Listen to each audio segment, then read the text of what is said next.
Order, order. Welcome to today's session of the Business and Trade Committee as we pursue our inquiry into dynamic pricing, the Competition Market Authority, and today we're looking at the role of dynamic pricing in the space of food, flights and fun.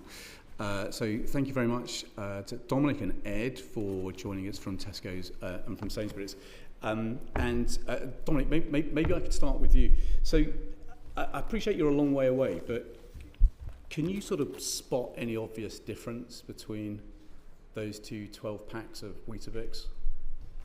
From this distance, I'm afraid, no, I can't say they're both Weetabix, but I couldn't say much more than that. Okay, so they're identical, except this one was bought in the Castle Bromwich store in my constituency yesterday at £2.20, and this one was bought in the Quinton Superstore in the nice leafy middle class bit of Birmingham for £2. So there's a 10% difference between those two packets of Weetabix, and I suppose the question that I've got to ask is, why are my constituents in a poorer constituency being charged 10% more for the same product?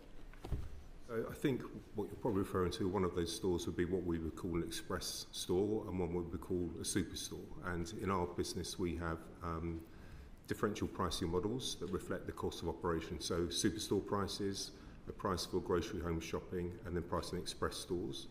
We do charge a slightly different price in express store formats. That's ordinarily because those formats incur different costs around that. So clearly if you're in a small store, if you talk about a large retail environment, we may have 3 or 4 large lorries a day making entire drops to one location.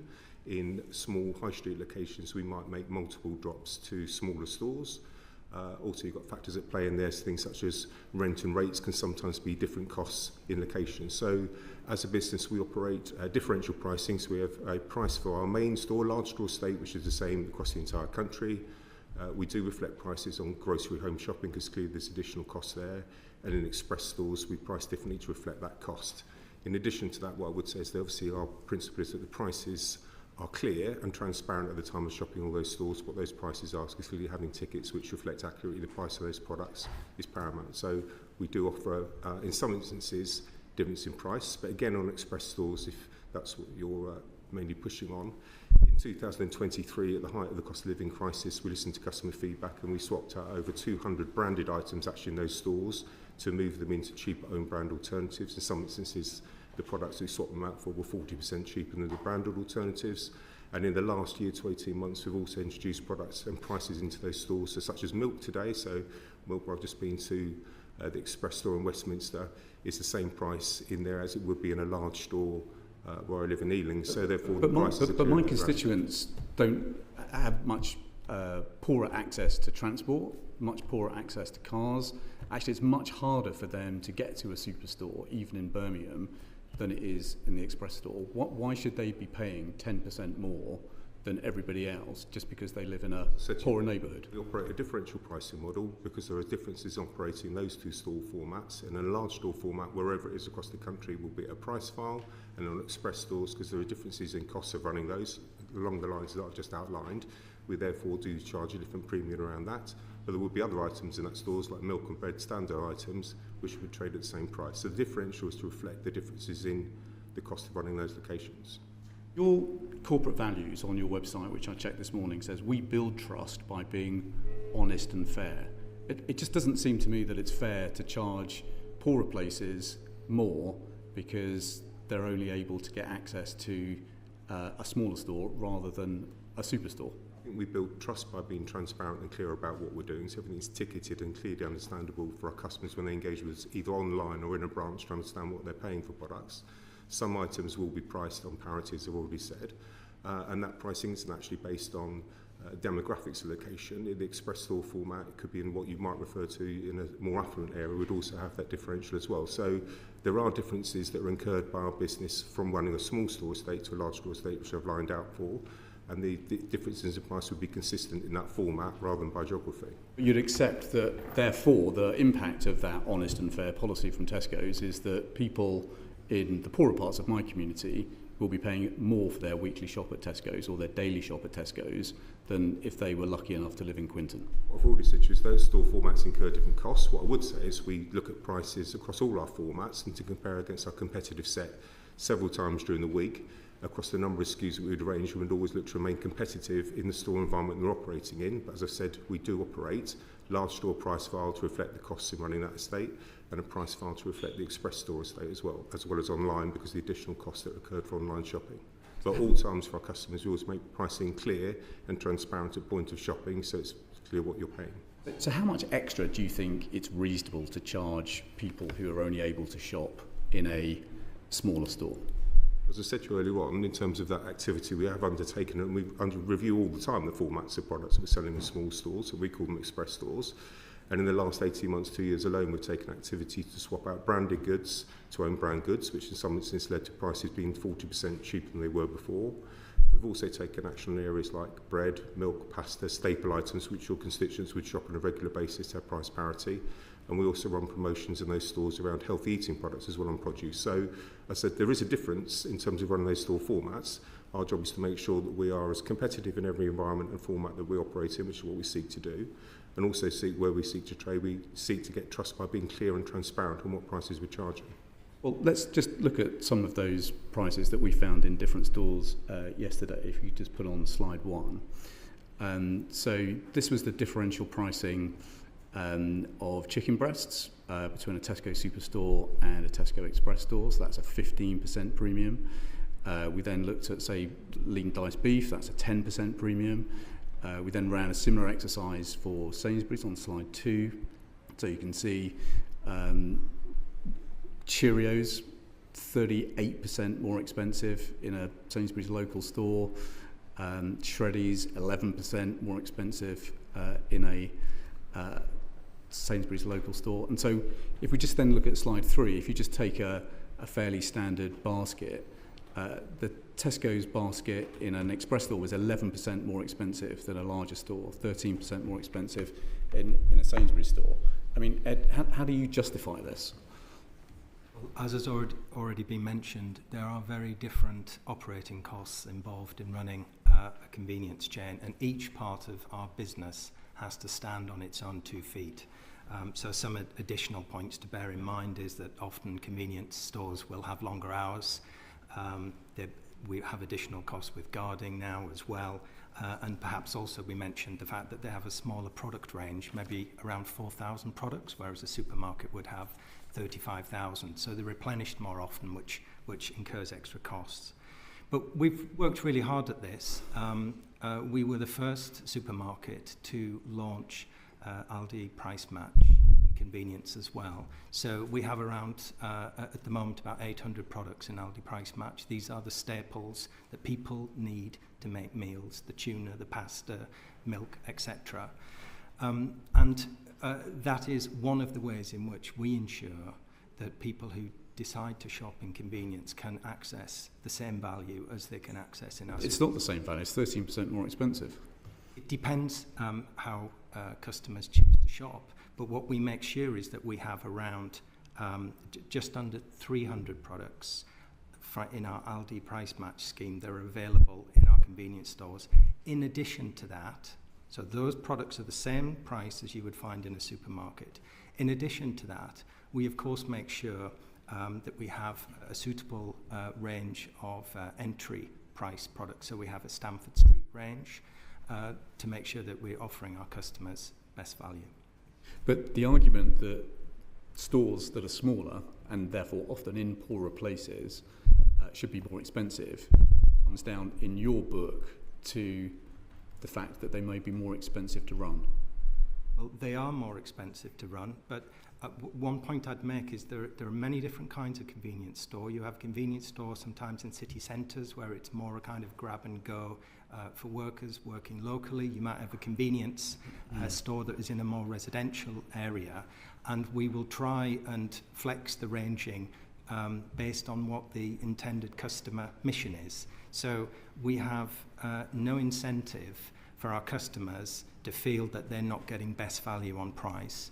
You know, in a business where you're on 3% operating margin, our competitors, we have 7 or 8 key competitors who very happily will take those customers away from us, whether it's in convenience or whether it's in the supermarket. But Sainsbury's profit last year was nearly £1 billion. Tesco's profit was nearly £2.8 billion. So both businesses are extremely profitable. And I suppose the question for us is, why are you charging higher prices for people who can only shop in smaller stores when actually there's not a profit problem at either of your companies? I mean, the dividends paid out by Sainsbury's last year were 306 million. Tesco's paid out dividends of 778 million. Most people looking at the premium you're charging for baskets in poor places and looking at this financial data could only conclude that you're profiting from poorer places when actually there isn't an acute financial need to do that. Isn't that the case, Dominic?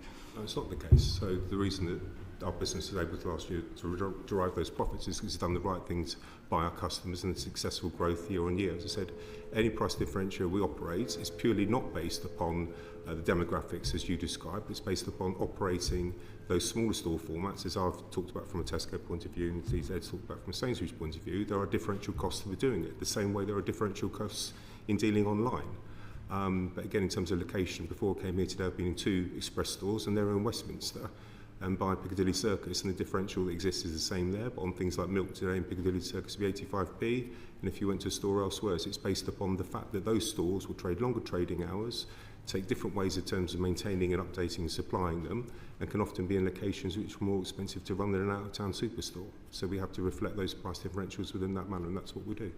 But what percentage of your smaller stores are in the poorest neighbourhoods in the country?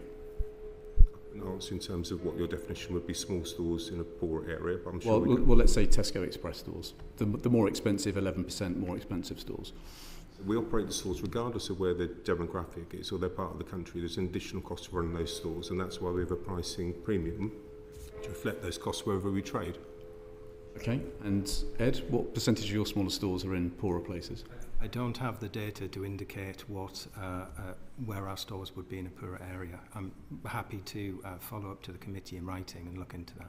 But you'd accept that there is a reasonable profit margin at both of your companies that could potentially give you the wherewithal to lower prices at your smaller stores in poorer places?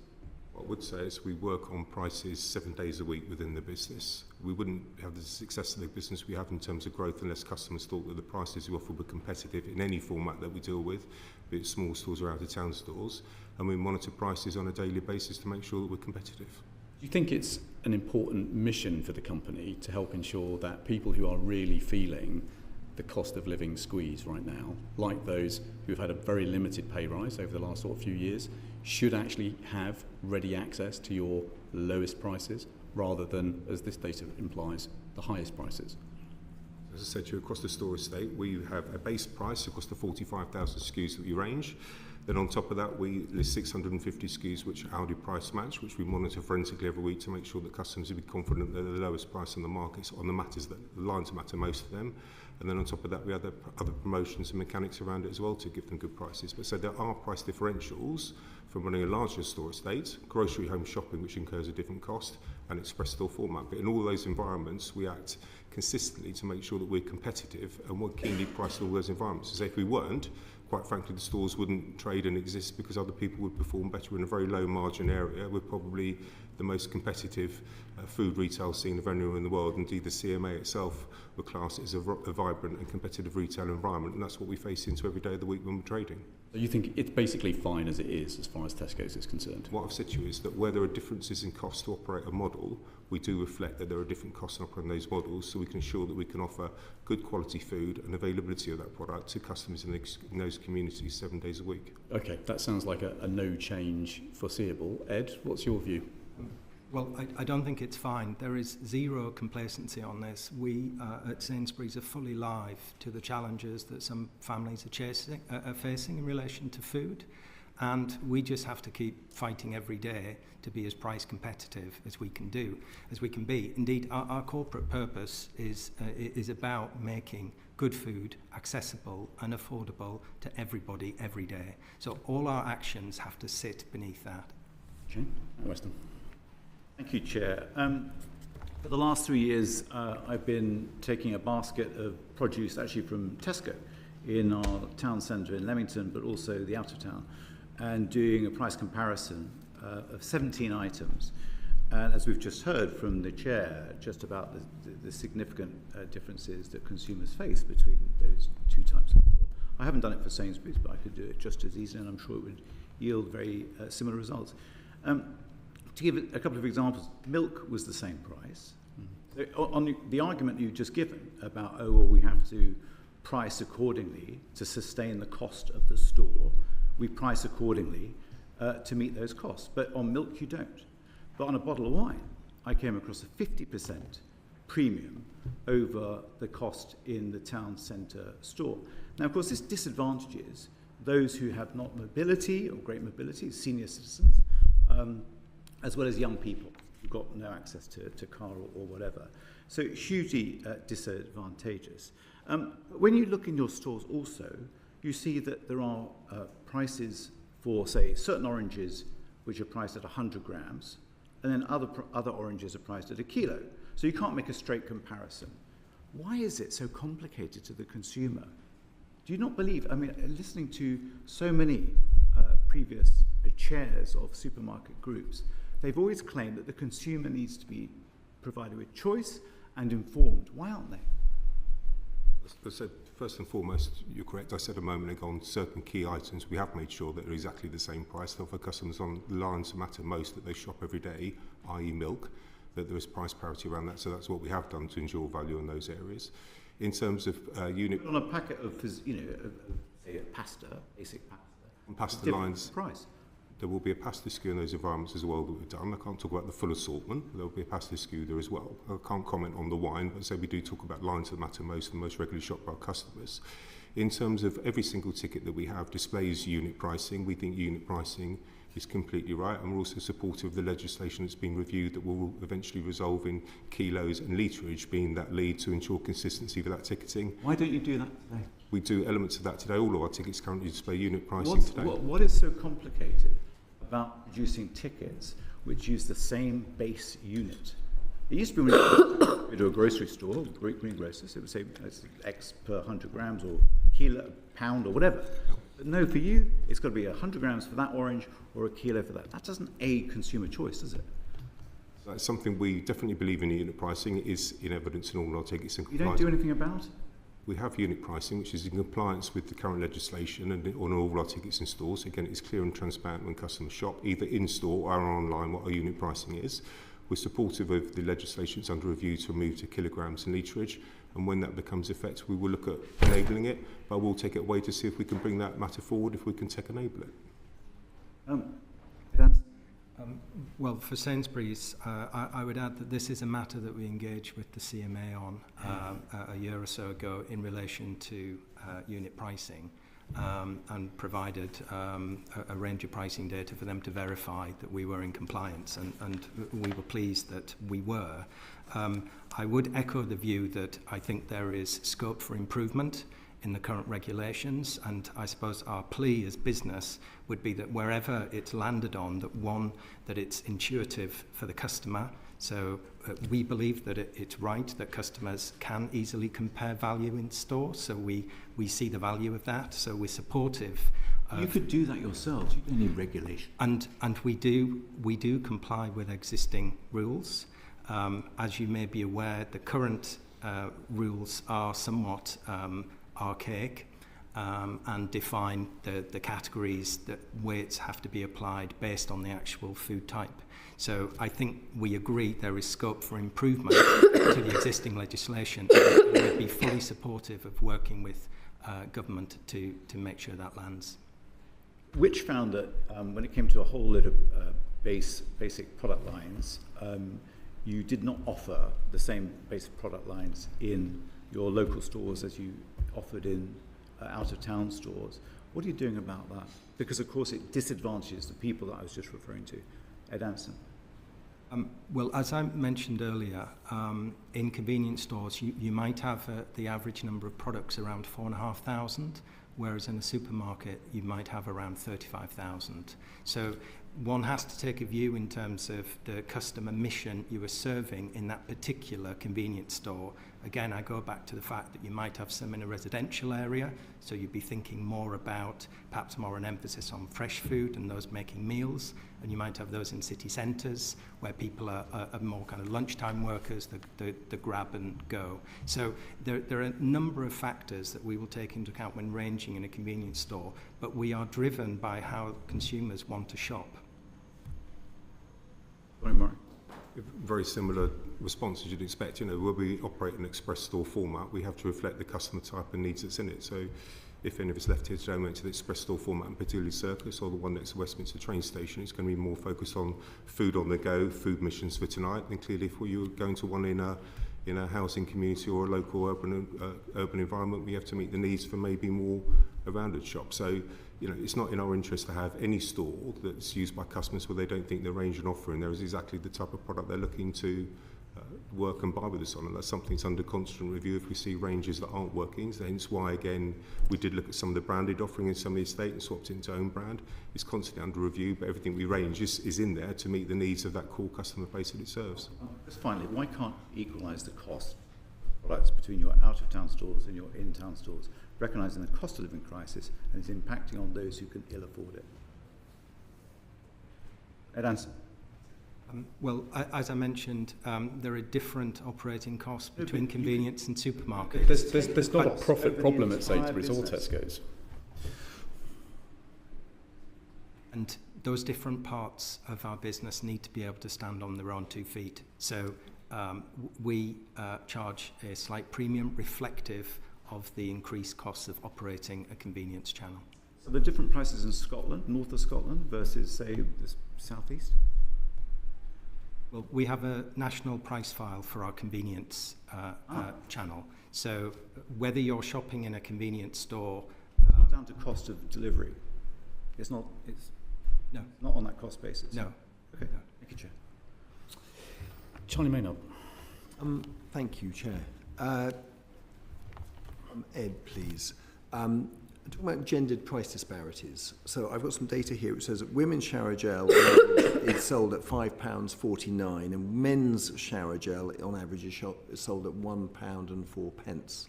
So 5 times more for women than for men.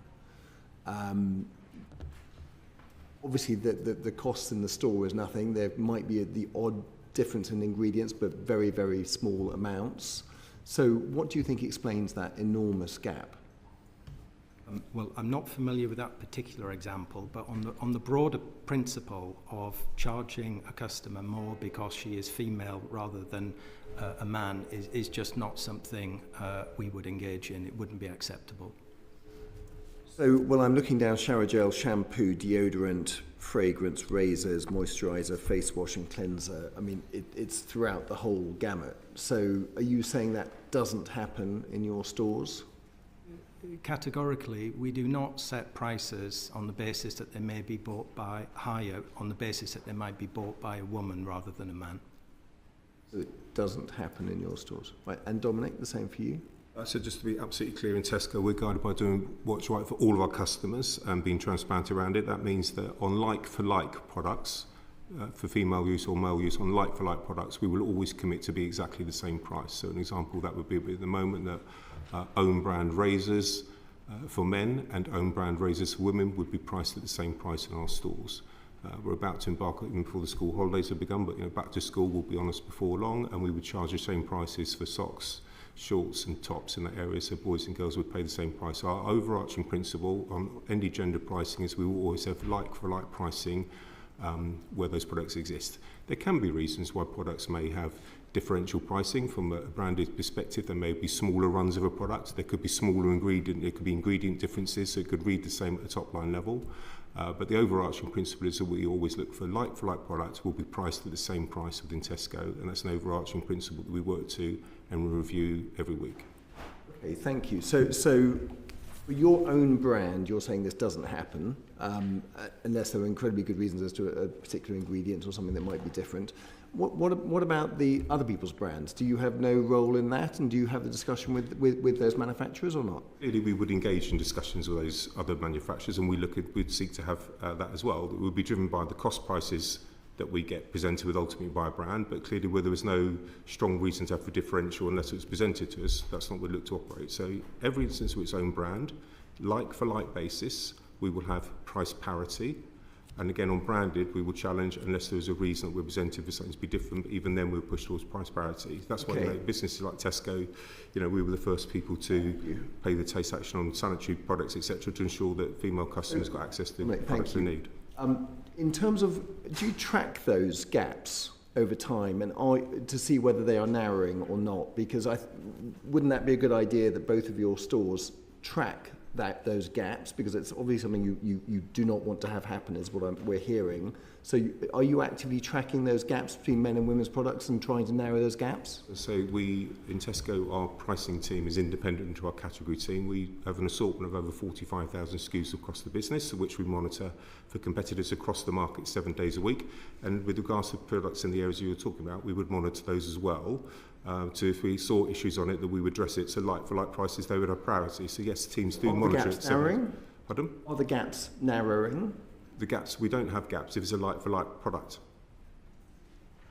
Okay, but we've got massive discrepancy between men and women's costs, yeah? So what if this data is correct, which I believe it is, what would be good to be hearing is we acknowledge that this is a problem and we are tracking this thing and working with our suppliers to try and close this gap. And I'm not really hearing that. Well, 100% what I'm saying to you, we acknowledge that we would not want to have any disparity on pricing between products for men or women, and where there are like-for-like products, Tesco will always match them at the same price. So that's something we actively look to do, and we constantly review those areas. If we saw gaps, we'd challenge why those gaps were there and look to close them. We'll share this information with you so you can see these gaps. Great, that would be helpful, thank you. Antonia Bence. Thank you very much, Chair, and thank you very much for your answers so far. In my constituency, the child poverty rate after housing costs is running at nearly 50%. One of the major cost items in many families' budgets is the cost of infant formula.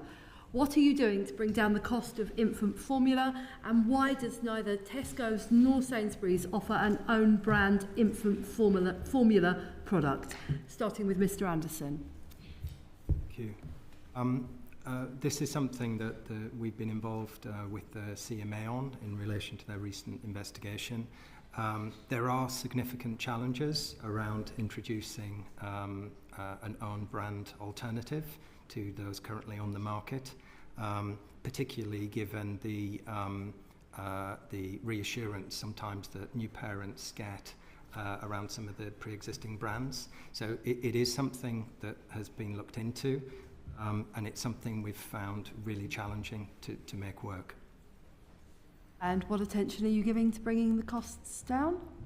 Well, as you would expect, across our entire range for new parents, we will have very robust discussions with our suppliers in order to try and deliver best value for our customers.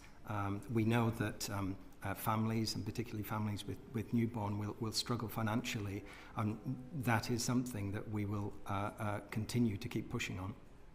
Thank you. Mr. Murray? So this is an area where, I believe that the CMA have recently concluded a report into infant formula. I think that report was published at the end of February. We're actively considering the implications of that report to see how we can address how we currently operate to meet more of those recommendations. That included things such as grouping like products together to enable easier price transparency. So we're fully aware of the findings from the report.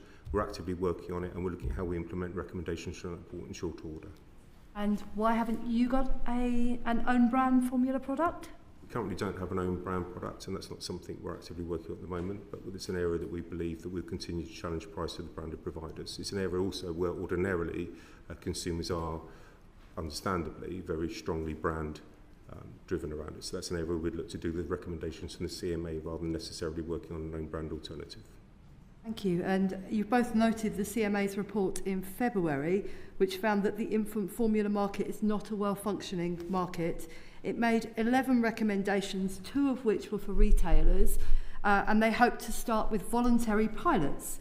So what progress have you made on ensuring that there is clear, accurate and impartial information on the nutritional sufficiency of all infant formula products on retail shelves and online shopping channels? And what progress have you made on the display of all brands of infant formula together and in a separate cluster from other brands, including follow-on milks? Mr. Anderson? I would need to defer to the relevant buying team on that, and I'd be very happy to provide a full written response to the committee in writing. Thank you. So as I said a moment ago, we're very clear that on the clustering issue for in-stores, and we're working on when we next do a range reset that will enact that, and we're looking at how we do some of the communication information we referred to, be it on ticketing and online. And you're prepared to do that on a voluntary basis before you're forced to do so, I hope, by the government's response to the CMA report? Certainly elements of it that we believe will go ahead before needed. That's so things like grouping things together, yes. Thank you. Mr. Anderson? We'll fully set that out in our response. Thank you. Okay, Sarah Edwards. Thank you, Chair. You both of your stores offer loyalty schemes, and I'm sure many people benefit from some of the savings. But there are groups of people that aren't able to benefit, so specifically younger people, homeless people, those with no fixed abode, and also there are issues with people who don't have access to smartphones. So, you know, why are those barriers there, and what are you doing about them? So in terms of Clubcard's now in its 30th year of existence, so it was launched in 1995. I think obviously something surviving 30 years and continuing to flourish suggests that overall we're doing a good job and our customers engage with it. In terms of how you interact with that, you don't need to have a smartphone to join a Clubcard. You don't need to have a fixed address. You need to have a valid UK address to have the Clubcard. So in terms of digital customers, hundreds of thousands of our customers receive their Clubcard communication via post, so you're not required to have a smartphone to do it. And it's an area, again, if customers had any concerns or didn't understand something, then colleagues in stores can help them, or we can refer them to the website to get information around it. So over 20 million households in the United Kingdom currently have a Clubcard, and that's how they interact with us. And then in terms of other areas, if customers did have challenges, there's the non-traditional solution, and even things down to address level. You don't need to have a permanent address list, a valid UK address in order to have a Clubcard. Why do you need to have an address to have one? You need to have a valid address. So, for instance, it could be a hostel or it could be a place of multiple occupations. You need to have an address for that. Why? Because that's one of the requirements around the terms and conditions, that you do not have to have a permanent address to do so. Could not someone come into the store and just say, I'd like one of these cards and sign up? So over 20 million households do have them. So in terms of accessibility around it, in terms of specific details around it, the challenge for was, did they have a fixed address or a valid address, and we use the valid address route. But if you require more detail, we'll certainly be happy to write to you around a specific thing around the valid address. Okay, Ed? Yes, we've given quite a lot of thought to this. There are 18 million Nectar members. And likewise, if you wanted a Nectar card and you didn't have a smartphone, you would be able to contact one of our customer centres by phone, provide a temporary address, and be sent a plastic Nectar card that you could then use in store. I should say that Nectar and loyalty schemes generally are, of course, just one way in which customers can access value in store. So the majority of products are not sold for Sainsbury's on Nectar price, but there will be a range of other schemes available, like Aldi Price Match or entry tier products, which help those that are budget constrained. And just to follow up on that, so the Competition and Markets Authority did a report last year looking at precisely this, which I'm sure you're aware of, and it made recommendations about how to make these loyalty schemes more accessible. But I haven't really heard that is necessarily happening, because they did cite, these issues and suggested, for example, that you shouldn't really need an address. Why is that information that you require to be able to offer somebody a discount or loyalty based pricing, and particularly if there are people who are vulnerable, for example. So I think there are quite a number of recommendations in the report, but I haven't really heard what your response is to that. So could you just give me a response? Perhaps I go back to you, Dominic. Yes, of course, no problem. So in terms of a good answer around the address, but we will review that and come back. One of the other areas that was challenged by the CMA was access of the Clubcard to under 18s. That's something we've had under active review. And to answer your question about plans to change it, we have plans to enable that within the next 12 months as an active response to the CMA findings. Thank you. And for Sainsbury's position, if someone who is between 16 and 18 can be added to a pre-existing Nectar card account to make use of the card, I think a couple of the things that we have been live to between the ages of 16 and 18 is there is an ICO Information Commissioner Office, rules around using data on children, and I think that's something we have to think further about to see whether that is possible. And also whether there's any advertising in being a member of Nectar that wouldn't be appropriate for someone who's between the ages of 16 and 18. Thank you. Sure, Reynolds. Thank you, Chair. I want to talk to you about AI in your supermarkets, but very briefly before I do, Dominic, in answer to Mr. Weston's question earlier, you said you believe in unit pricing. That's not technically completely true, though, is it? Because last year, Which shamed Tesco into putting unit pricing on club card prices, which they weren't previously doing. And you only actually started doing that after Which threatened you under the Consumer Protection from Unfair Trading regulations. So it's not really accurate to say you believe in unit pricing because you weren't doing it for It's accurate that we do have unit pricing on all our tickets. It is now, but Which shamed you to doing it? We have unit pricing on all our tickets in stores, and last year unit pricing on club card was raised, and when it was raised we enacted on it, which is again why I can say to you, every ticket in Tesco has unit pricing on it, regardless of the challenge about consistency of legislation on weights, but that will come in time. So yes, we do have unit pricing on all tickets. You do now, but you didn't. We enacted it when it was recommended and put it on the club card. You could argue that it shouldn't need to be recommended. You should have just done this anyway because you believe in unit pricing. But the actual question that I wanted to really ask, AI in your supermarket. So some supermarket chains have started using AI when it comes to yellow sticker reductions, using time of day, seasonality, how well those products are sold over several years or weeks. Do you guys use AI to determine your reduction pricing? Dominic? Our reduction pricing, no. The only reduction pricing we have is actioned in stores. So it would be a store manager's understanding of what products he or she thinks they're not going to be able to sell within their use-by date, which is why if you went to any of our store estate, they'd have, it could be products that are left in one store that gets priced down that might not be stocked by another store. So in-store price reductions for when products coming towards its end of life, which we call reduced in price just as nice, is an in-store enacted piece of work that they would take because they understand the stock around that. Ed? Equally, I'm not familiar with any AI being used to carry out that particular task, but I'm again happy to take that away and verify and report back to the committee. So your stores are also now trialling electronic shelf edge labelling in both of your supermarkets. That's been rolled out by the discounters and Co-op group have announced they're going to roll that out as well. Do you see a role for electronic shelf edge labelling when it comes to reduced end-of-life products?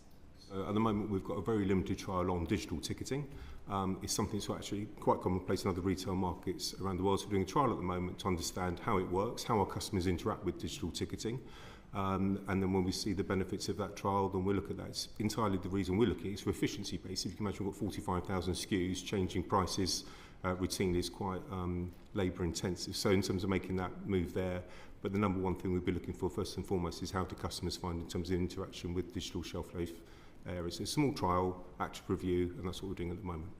And you're still in trial Similarly, at the moment? in Witney, we're carrying out a trial to see how this works. Again, 35,000 products across 1,400 stores. When you make price changes, that's particularly labour intensive. So we will explore all types of technology, as you'd expect, to see if we can become more efficient.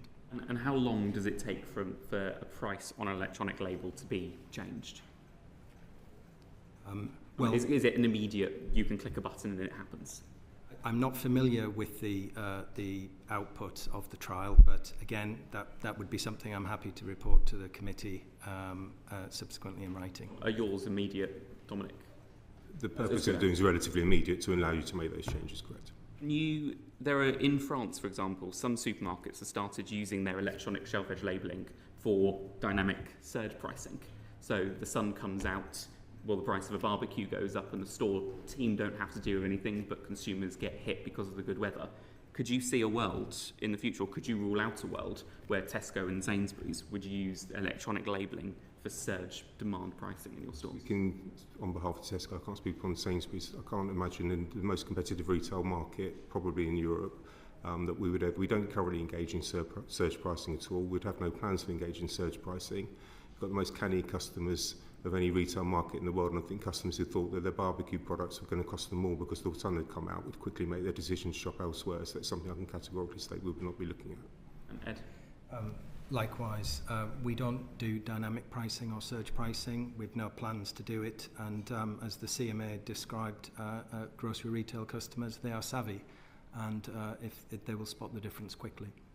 A reduction, an end-of-life reduction is an example of dynamic pricing, though, surely?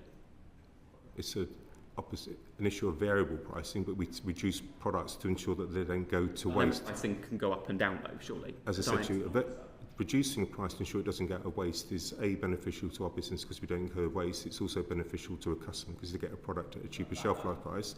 That might be an answer that's not an answer to the question that I asked, though. So dynamic pricing is, you just accept. If you wish to view taking a price down on a product dynamic, then yes, we do dynamically reduce prices to prevent them going to waste. We do not dynamically to price anything to increase in price due to surge-like conditions that you've referred to.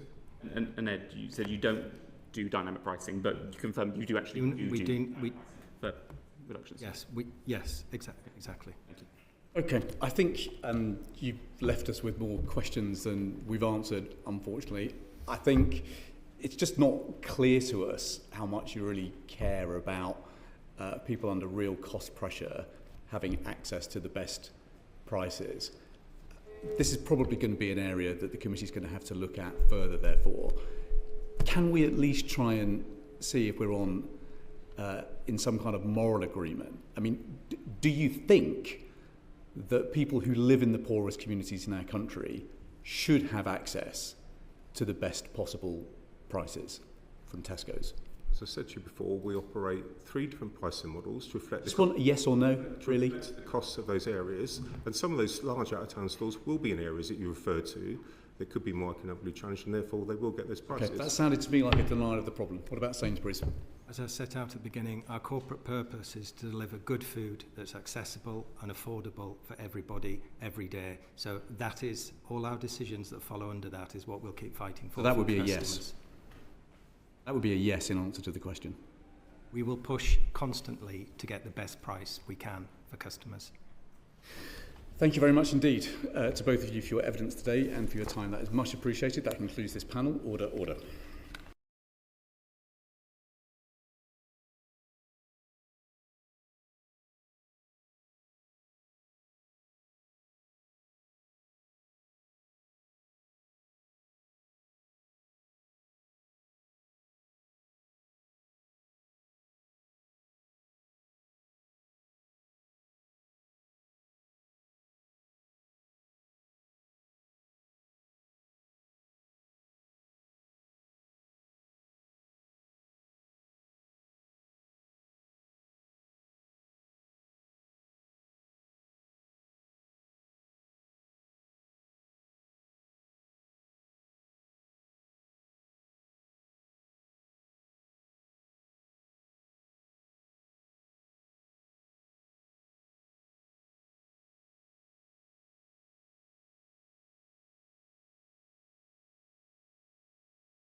Welcome to this second panel, looking at consumer prices in the fields of food and flights and fun. Thank you very much indeed to Sophie Deckers from EasyJet and Rob Griggs from Airlines UK for joining us today. Matt Weston is going to open the questions. Sophie Deckers, if I could just start with you. Could you just talk through, for our benefit, your approach to dynamic pricing at EasyJet? Yeah, certainly. So we were established 30 years ago, and our model is basically to fill all our aircraft. So since we've been established, we have always used dynamic pricing. We carry 100 million passengers a year. Our first flights that we operated was Luton, Glasgow. We charged $29.99 back 30 years ago, and we advertised it the same as a price of a pair of Levi's. You can still fly Luton to Glasgow today for $29.99. I think you can say the same for the Levi's, unfortunately, with air passenger duty included in that now. The way that the prices work is we offer the ticket price. If you book it earlier, it's generally the cheapest time to book. And then as demand grows, the prices typically go up closer to departure. And that's the typical way that dynamic pricing works. It's the same as all aviation typically, and has been for the last 40 years.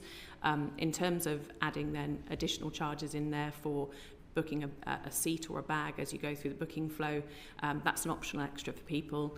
About 40% of people, in fact it's 39% of people in the last year, have chosen not to add any extras, and therefore the price that you pay at the very beginning when you're searching for your flight is the price that you then pay at the checkout. As an airline, typically where the most demand is where the prices do increase more than the rest of the year, and overall our margin last year, including all the ancillaries and in-flight retail, was £6.08 per passenger. So it's a very low margin industry typically as well. And it's very competitive. So in Europe and in the UK, there are 89 short-haul airlines operating. So everything is highly competitive and people have choice. And how do you use algorithms, AI, whatever, to price the flights? Do you use also information about the consumers that are on the interface looking to book a ticket? And do you actually take history from that consumer so that may impact on the price that they pay? The algorithms, we absolutely use algorithms because of the size and scale of our operation and the number of flights we have on sale at any one time.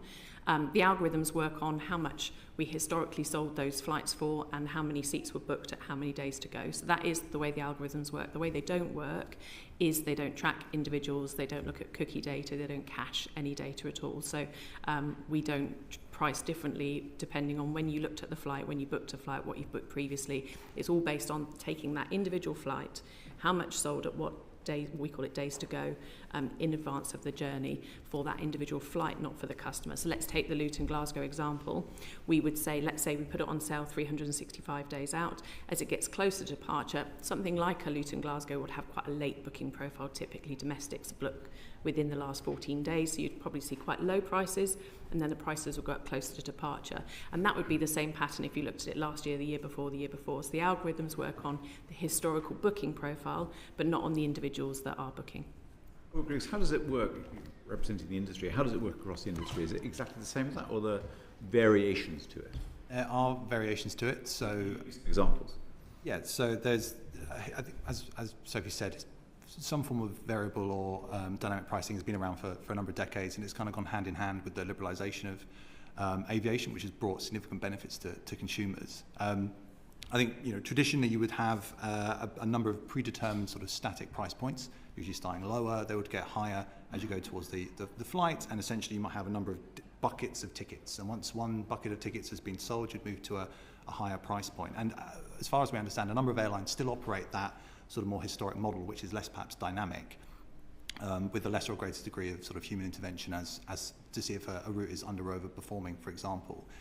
But as Sophie said, fundamentally, whilst there might be changes, all airlines will price differently, have their own strategies, but the idea of essentially aviation is a low margin, high volume industry, so filling the aircraft and making sure that the algorithms are dynamically doing that is broadly what happens across the piece. Okay, but the point I was just asking about purchase history, browsing history, personal data, other carriers would use that, wouldn't they?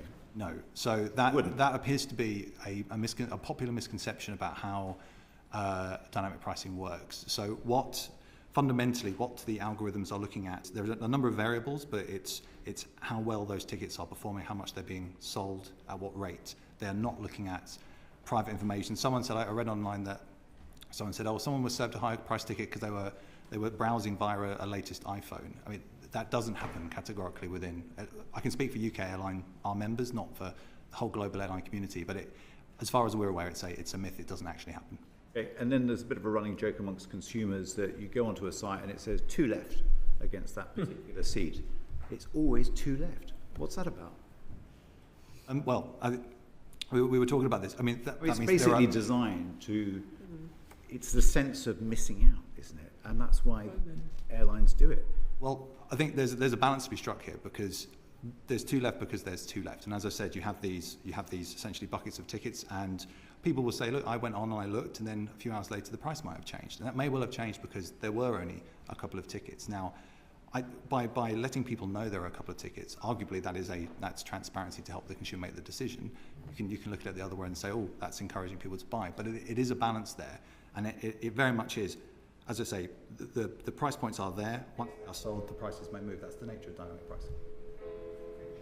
Cooper.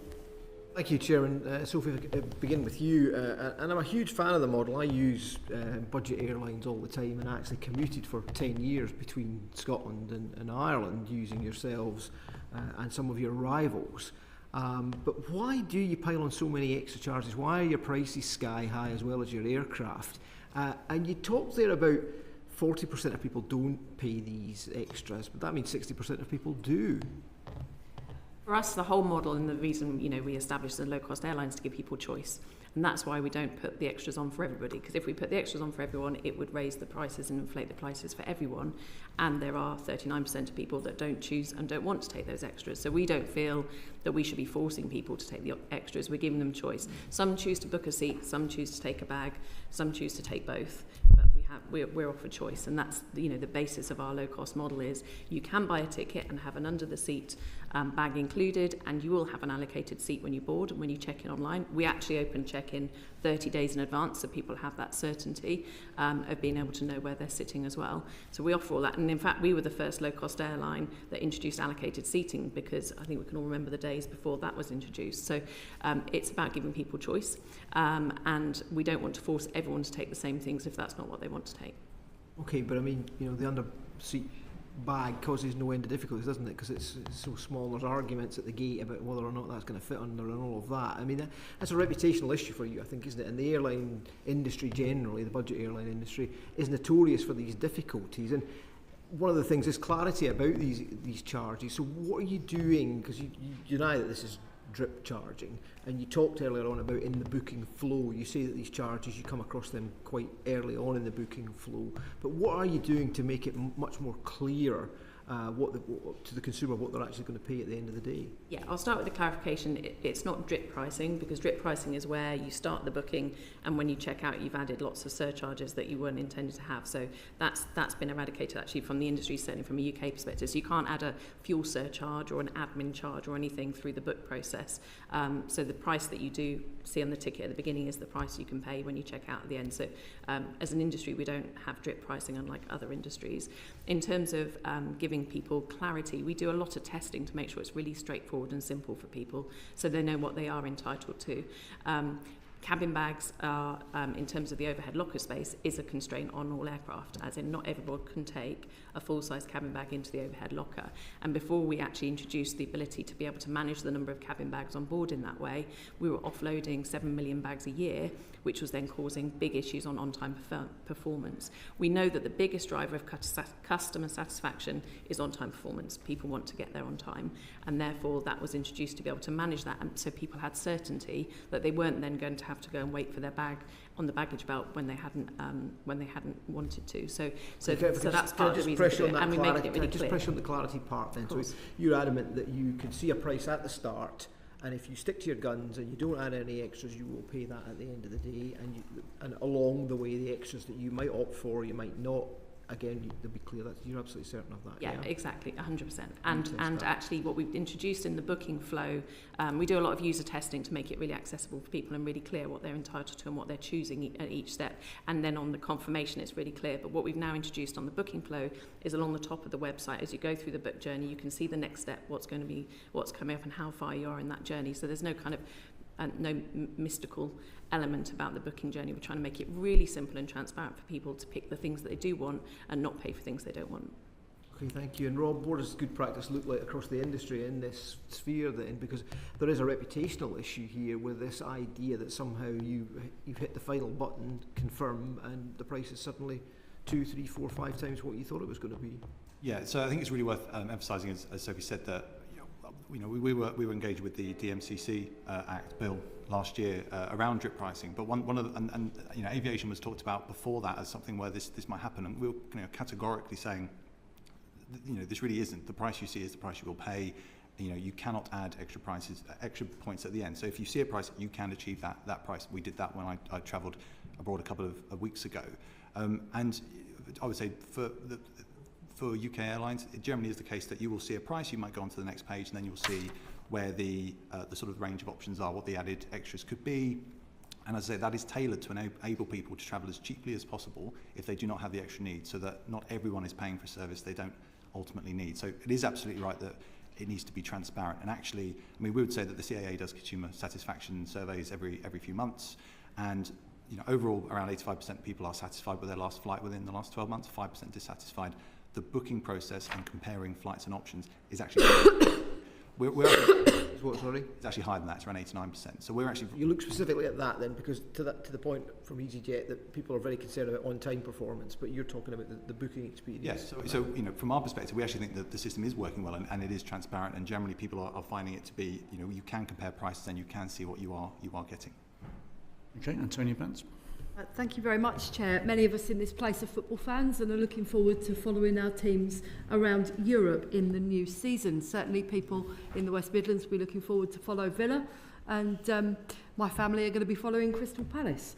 So often when it comes to following your football team abroad, suddenly you find on the day that the match is announced and the location of the match is announced and your team have made have qualified for that fixture, the prices of travel to that location goes up. And I'm thinking, for example, about what happens to Liverpool and Spurs fans in 2019 when suddenly the prices went from maybe 50 quid to get to Madrid on a low-cost airline to £750, £1,000. What have you learned from that experience? And wasn't it just taking advantage of football fans who didn't have any other choice but to follow their team? For Sophie. Yeah, of course. And this is the challenge where you have something like a really peak event and you only have 2 or 3 flights going to a peak event, that demand pushes the system up because you've got so many people coming in to book in a very short space of time. So that's why, to your point, Madrid flights would typically be £50 because you normally have a booking curve that we can predict based on historical data. When you have a football match, it affects the system because the system says we've suddenly got all of this demand and therefore and on a very few number of flights and in fact the number. Sophie, just talk us through blow by blow what happens between a game being confirmed in a place and a ticket hitting 750 quid. So just hour by hour, how does the price reach that point? Yeah, so the system will react when... What does that mean, the system? Sorry, so the system will...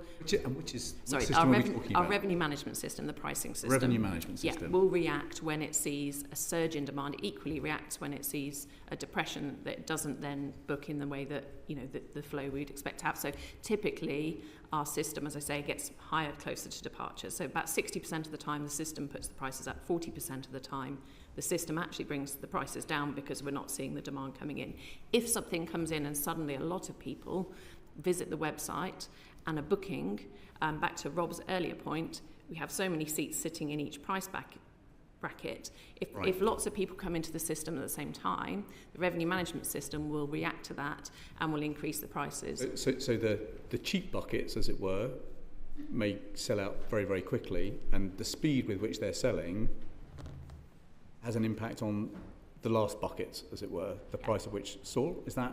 Yeah, exactly. Roughly the mechanics? Exactly, but the speed at which they are booking will make the system react more quickly because it's seeing that demand going within hours of a match being drawn. You see all of the seats going and the system will react, and that's where the prices increase. I think it's worth emphasising our average price that we sold last year was £73. So these are real kind of one-offs when they happen.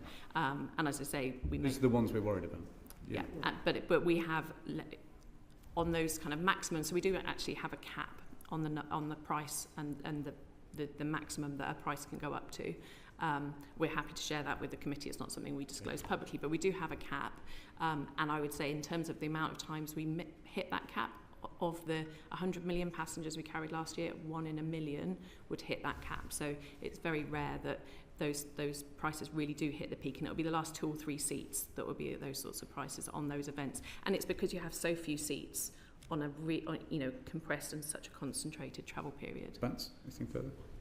And more broadly to the industry, what has your learning been about this? Is the practice of having a cap widespread across the industry? Is that how other operators work? As a trade body, we don't actually get into the commercials of what airlines do individually. It's not our job. I understand. My understanding from talking to our airlines is that dynamic that's at play. So it is similar. Now, I think for us as the with the sort of overarching view, I mean, we would say, look, as Sophie said, these are rare events in an industry that has generally brought costs down a lot over the last few decades, and where, you know, overall the kind of margins for profit of airlines is around 4%. So airlines overall we want them to make a profit, we want them to be successful, and it's a hugely competitive market in which they are competing against other airlines, other airports, other destinations. So we think that the system as a whole is working well and offering good value, but obviously airlines will have their own way of managing those sort of peaky events. Okay, Sarah Edwards. Thank you, Chair. I just wanted to come back to this idea of the cap, which was sort of left hanging in the air. Because earlier this month, you were caught selling flights to the Europa League finals in Bilbao for £1,800. So clearly the cap is not 1,800, because that's definitely happened. So I just wondered, you know, I had a look last night at how much it would be to charter a private jet. And interestingly, it looks like it's about £15,000 an hour, and Bilbao is 2 hours flight from London, so we can all go. And if there's 100 of us, then that makes it about £300 to fly one way. So return, it's not bad, 600 quid. Private jet. And I just wondered whether I missed the memo when you became like an exclusive luxury airline, and how that's justifiable. Yeah, so the £1,800 would not reflect our price cap. It's well below that. So that wouldn't be for a single person one way for that fare. I'm not sure of that exact example, but I know that our price cap is significantly less. £1,823 was the price that we clocked on the EasyJet website. That wouldn't be for a single person one way. That might have been a return journey, but it wouldn't have been a single person one way. Okay, it's pretty punchy even for a return. As I say, these are 1 in a million people are paying those sorts of charges, and we carry 100 million people a year. Our average profit is £6.08 per passenger, and our average fares are £73. So these are very ad hoc. I mean, so that doesn't reflect the price cap that we have. We can confirm that and absolutely put that in writing, but that doesn't reflect, absolutely is not the price cap, I can tell you that.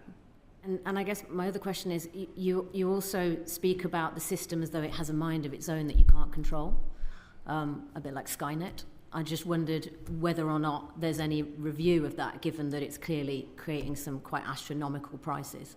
As I say, so the system we have a team of trading managers, they're called, that look at the system, and they're constantly monitoring and optimising the system and making sure, as I say, 60% of the time the system puts the prices up, 40% of the time the system puts the prices down.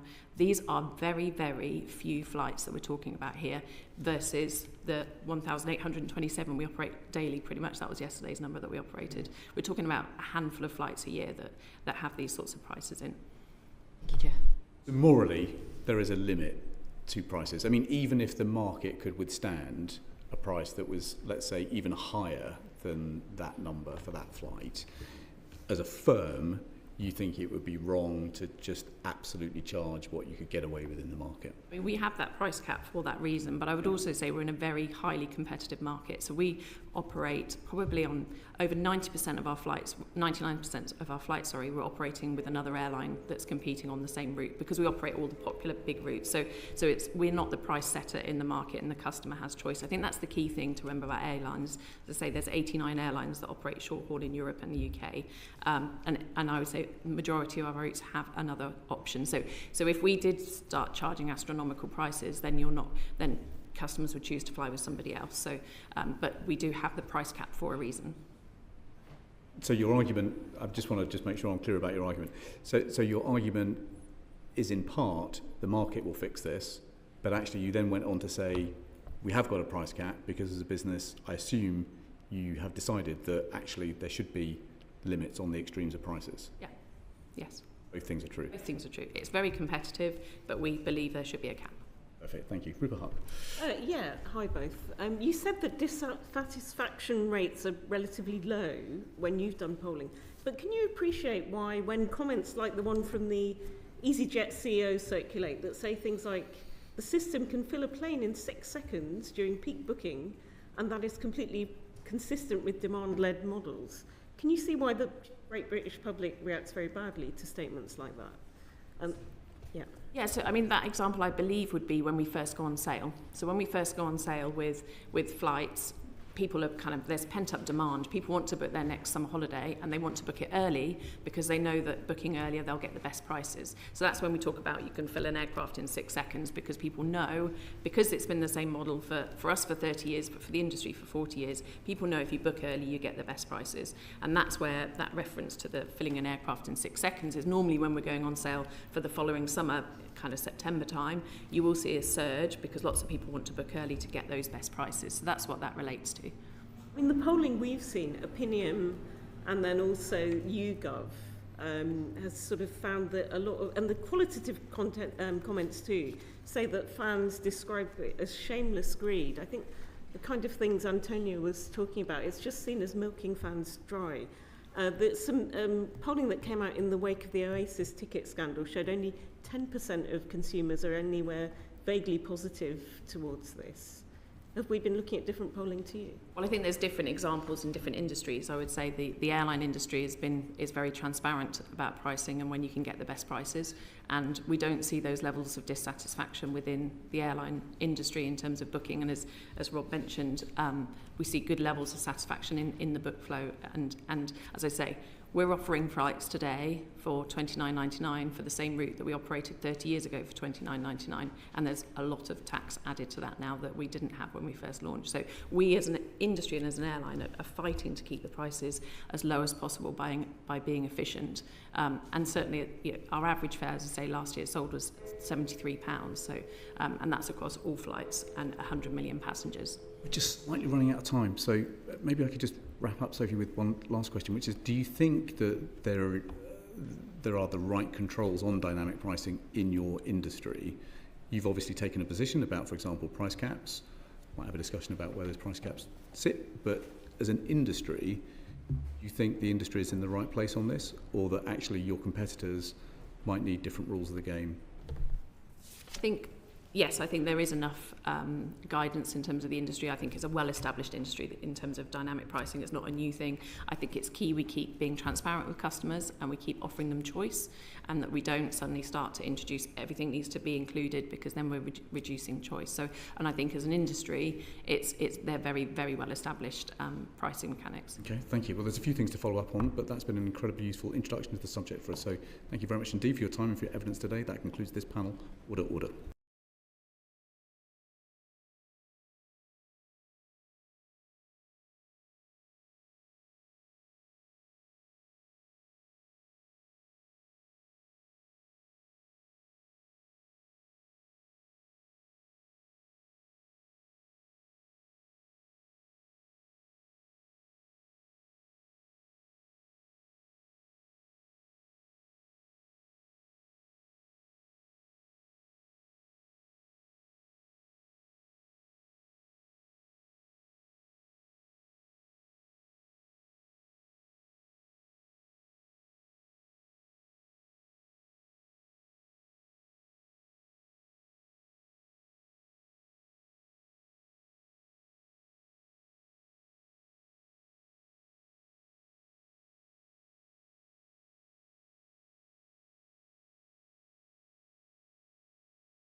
Order. Welcome to the third panel of today's session of the Business and Trade Committee, looking at consumer prices. I'm really grateful to Phil Bowdry and to Andrew Parsons from Live Nation and Ticketmaster for spending some time with us this afternoon. Andrew in particular, thank you for coming back after your appearance earlier in the year. Phil Bowdry, perhaps I could start with you. Live Nation has built itself into quite a significant business now. How much market power would you say the company has here in the United Kingdom? Good afternoon. We have as much power, I guess, as our competitors that have built themselves in the same manner. So if we think about, let's say, the event promotion business, and if we look at that particular part of the market, which is focused on those high capacity venues and those big acts, in the UK, do you think you've got substantial market power in that segment? No, we have an equal power as our competitors. We also do very small venues as well, of course, not just the major arenas or stadiums. We are effective in the clubs as well. Mm. So when the committee staff looked through 100 of the biggest events in that particular market segment, it looked like that Live Nation was basically marketing or promoting about 2/3 of those events. Would you say that that is substantial market power? I don't recognise that figure, actually. I'm not sure that we are promoting 2/3 of the shows that are going on. Okay, well, look, let's look at this analysis, if we could just put it up on the slide. So this is an analysis of arena and stadium tickets on sale in 2025. So I think this is an analysis of about 23 million tickets that are being marketed this year. And it looks like that Live Nation Entertainment is promoting or marketing about 66% of the tickets in that space. Do you think that that indicates substantial market power? You're not counting the other theatres and other smaller venues so that you could get a broader brush. We certainly are very good at what we do, yeah. And therefore we would do, or we have clients that are doing stadiums and arenas, but we also do a lot of clubs as well.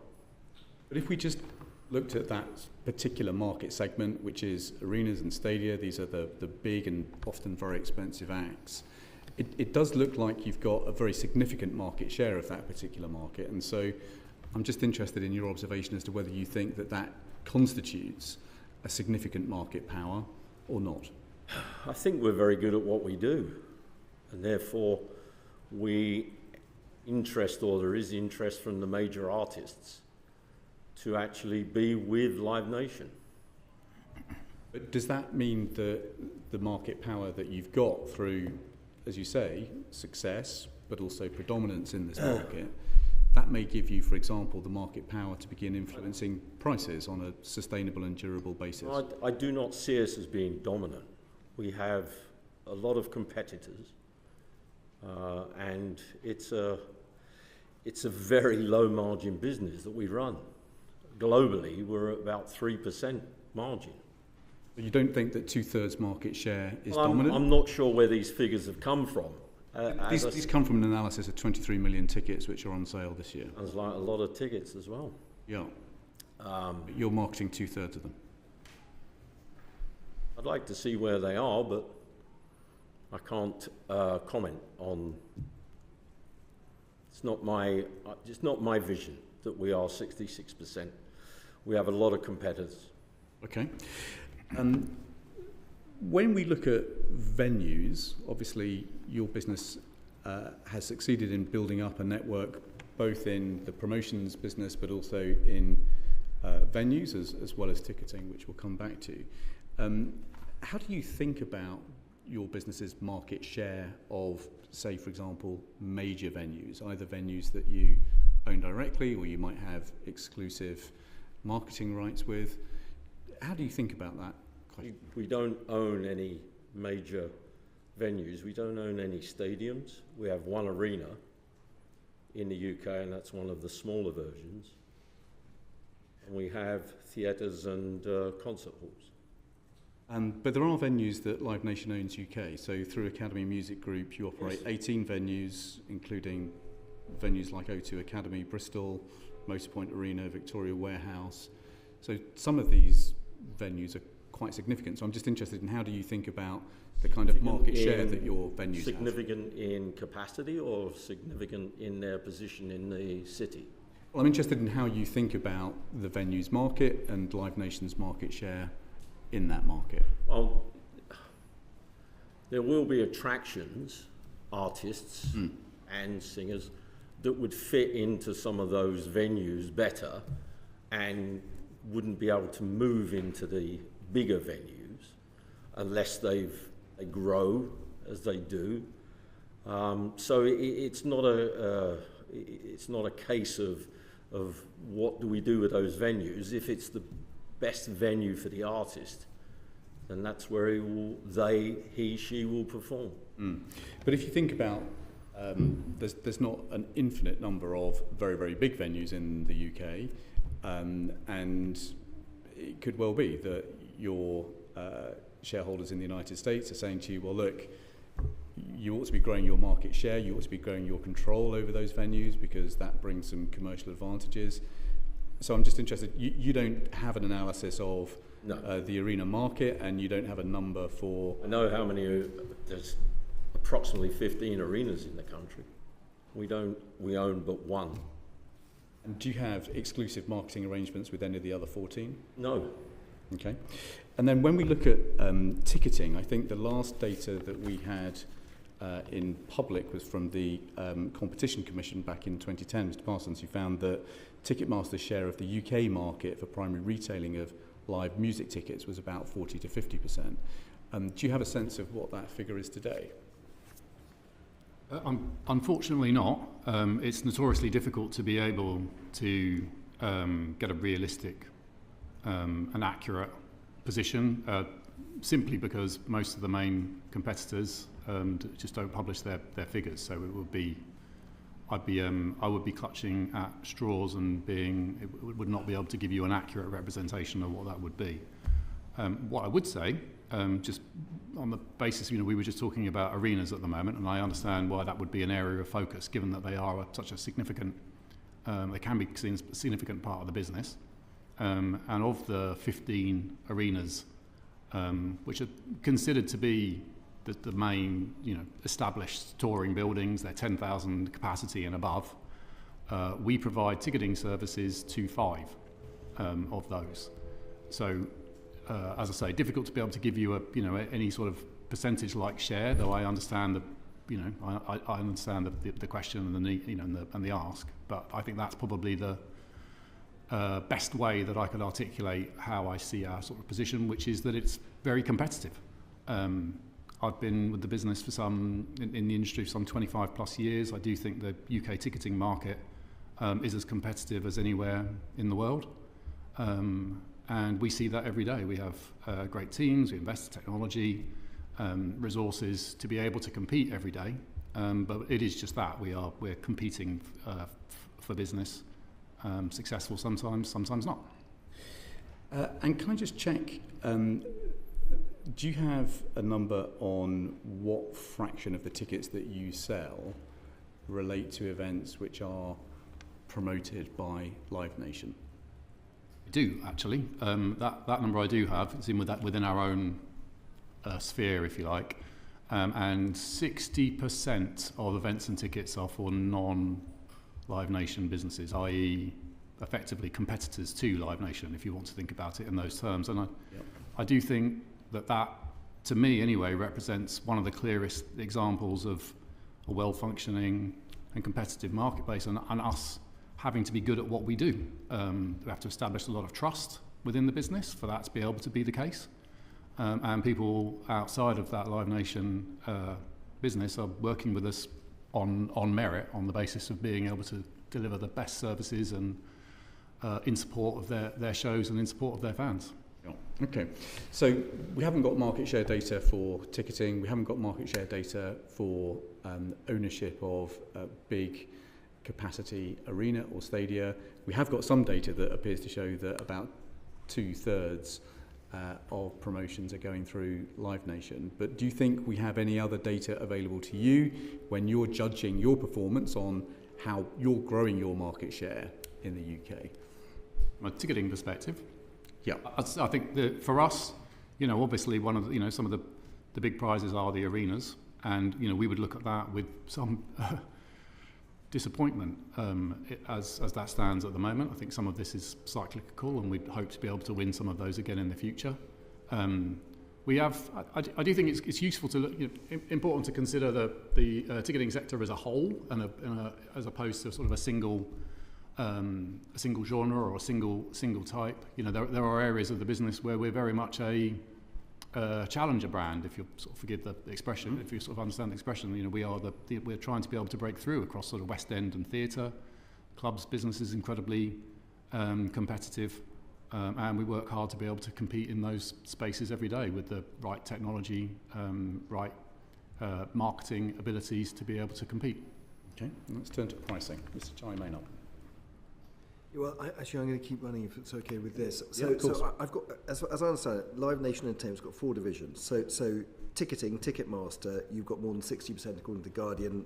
Competition Commission 15 years ago had you at 50%. Festivals and venues, 25% according to the Associate of Independent Festivals.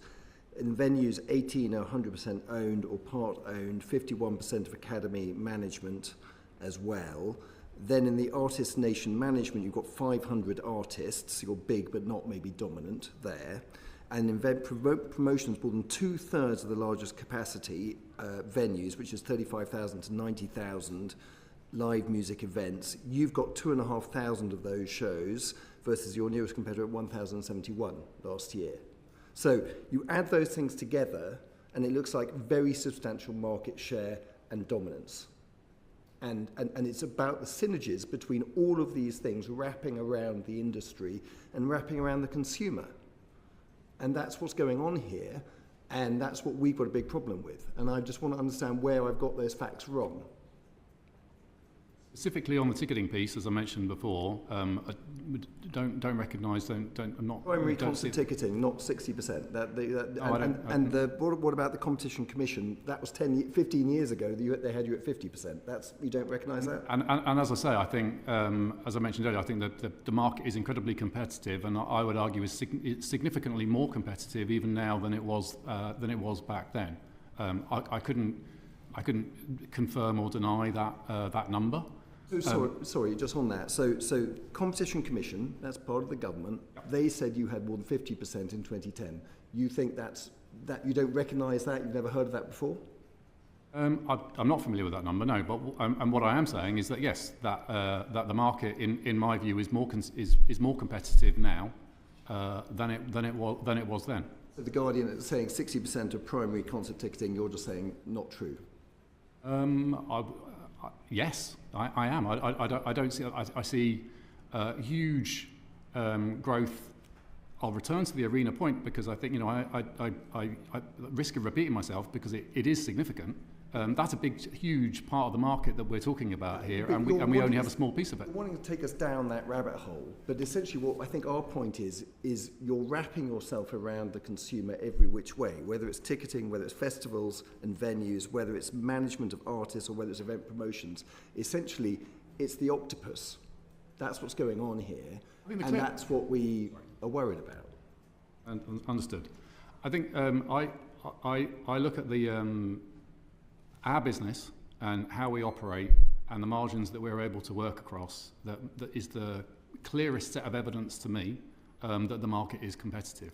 If I look at our fees for last year, the fees averaged around 11.1% as a per ticket fee within the UK. If you look at other online marketplaces, like for instance, lots of ways to make money apart from the ticket, isn't there? Sorry? There's lots of ways to make money apart from the ticket. You've got all sorts of ways of making money here.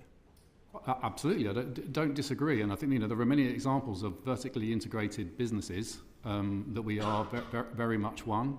Many businesses that are operating off of small and thin margins, as ours do. Ours operates off of you take that 11.1%, the actual take rate, the piece which actually Ticketmaster is retaining, as an example, after the share with the either the event organizer or with credit cards, is around about 3%. If we look at that same number from 2017, that number would have been over 4%. Which again is the clearest indication to me that there is competition, and that competition ensures that fees are actually very consistent over Andrew, a with lengthy period respect, of time. I think you're cherry picking those points. I'll park it there, Okay. because essentially what we're doing is just having. But I think just one point to note. I mean, you'd agree that Live Nation as a business, I mean, the margins have increased by, I mean, they've more than doubled. I mean, 2018 the margins were 1.6%. 2024 they're up to 4%. I mean, that would appear to point to a business that is getting stronger in terms of its market power and its ability to strike a profit. And that the business has been successful over that period of time is doubtless the case. And the percentage that I'm more familiar with that we can follow up with is 3% as a typical margin. But so I wouldn't be able to comment further than that. Well, is that margin moving up or down over the last 4 or 5 years? As I said, I only have the details related to the Ticketmaster business, and there I've got evidence that we've been able to highlight that shows that it has gone down since 2017, where it was on average 4.1%, and it's gone down to nearer 3%. Okay. Any more, Mr. Maynard, on that? No? Mr. Weston.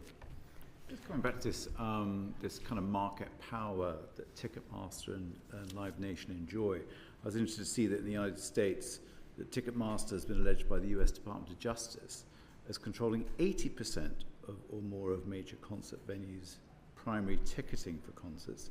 In Ireland, I see that Ticketmaster holds between 70, 80, 90% of live music ticketing in that country. Do you foresee that in the UK you could be reaching those sorts of figures? I'm presuming Michael Rapino will be looking for that kind of growth and market power here in the UK. Do you think that's a good thing for the consumer, and do you think the CMA should allow it? I mean, I'm afraid I'm going to be at the risk of repeating myself a little bit, that I do think the market has got more, not less, competitive from a ticketing standpoint. There are more players, more global players who operate on a very similar basis in terms of being vertically integrated businesses. This isn't something which is unique to Ticketmaster. Your share's getting stronger. Sorry? Your share, the market is getting stronger. Your CEO will be wanting a similar sort of performance in the UK as achieving in the US and in Ireland, surely. The business is certainly growing, and I think you can see the evidence of that every day in terms of there are more shows playing in more locations than ever before. The amount of talent coming to the UK just this summer is absolutely extraordinary. In many respects, you know, there's just more access to a diverse range of talent than has ever been the case. And from that, as the business itself grows. We are a thin margin business. I know I'm repeating, but thin margin business that does operate successfully off of the volume that we're able to achieve. And yes, we do that successfully. You think, coming back to my question, do you think the CMA should allow a provider, such as yourselves, that sort of significant market power? I can't answer that question because I don't see that we have that level of... Just in principle. In principle, should the CMA allow that? Should the CMA allow for... So it's obvious that the business in the United States has such significant market power that the Department for Justice has launched an investigation. And the question is, should the CMA in this country be comfortable with a similar level of concentration to that enjoyed by the business in the United States? I don't think it would be fair for me to speak on behalf of the CMA or what would or would not be possible. And on a set of circumstances which I'll imagine just doesn't seem reasonable to answer. Can I just move on? Can you explain, Phil Baldry, just how is it that your ticket prices have changed since the pandemic? Since the pandemic, they've followed a natural inflation. They've pegged with inflation. Exactly, but actually, we found that in 2015, our average ticket price was £46, and in 24 it was 39, if you take inflation into account. So it's actually gone down, not gone up. Which year was it, 39? It was 39 in 2024. Are you comparing like with like, or are you talking, Yes. We're talking about arena and large stadium sales. What is the comparison? It's the average price across all venues. I'm not talking about all the venues. You could have changed the mix, couldn't you, of the venues? You could have entered into different segments. I'm just talking about comparison for a stadium or large arena. Stadiums obviously are fixed on summer, but they haven't. Again, it's the same thought that runs through it. It's still across the average that we've taken these numbers across all of our shows, not just the smaller ones. So we are actually lower, if you take inflation into account, than we were in 2015. What's the average price for stadium and arena? It depends on the artist, of course. Okay, no, but you just gave me an average price there for yes, all venues. So you know the price for all venues, which includes theatres and smaller venues, which I can understand. 39. I'm asking about arenas and stadia. You must have the figure for that, surely. No, it works because it's taken as a whole across the business. We're doing as many smaller shows as we are doing arena shows, and the stadiums are limited to the summer. So you run a business, but you don't know what the average price is for a particular segment. Depends on the artist. The price will change with the artist. So you're inviting us to believe, Mr. Bowdry, that in 2025 you can't tell the committee the average price that you're promoting an event for in the stadia and arena where you're hosting those events?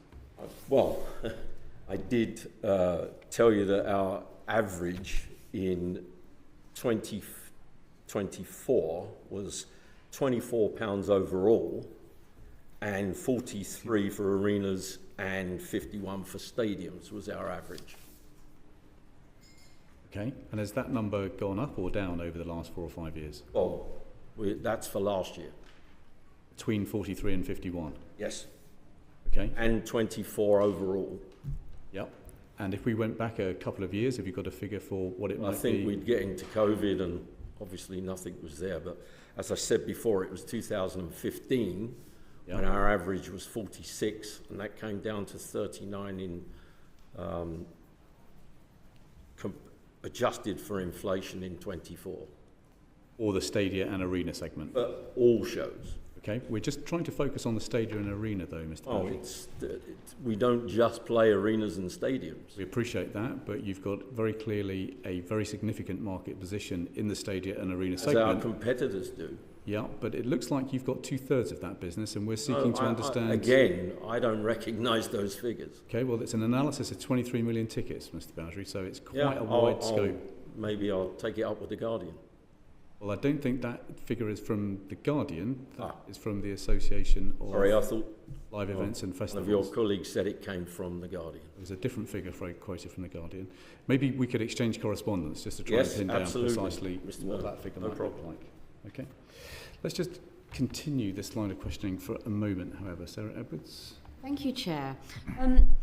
Yes, so Phil, we're just a little bit interested in perhaps the viewpoint of certain people. So the Chief Executive, Michael Rapino, talked about how very advanced America is compared to Europe being very primitive, and went on to say that it was a badge of honour that he was able to sell a courtside ticket for basketball for $7,000, dollars rather, in this context.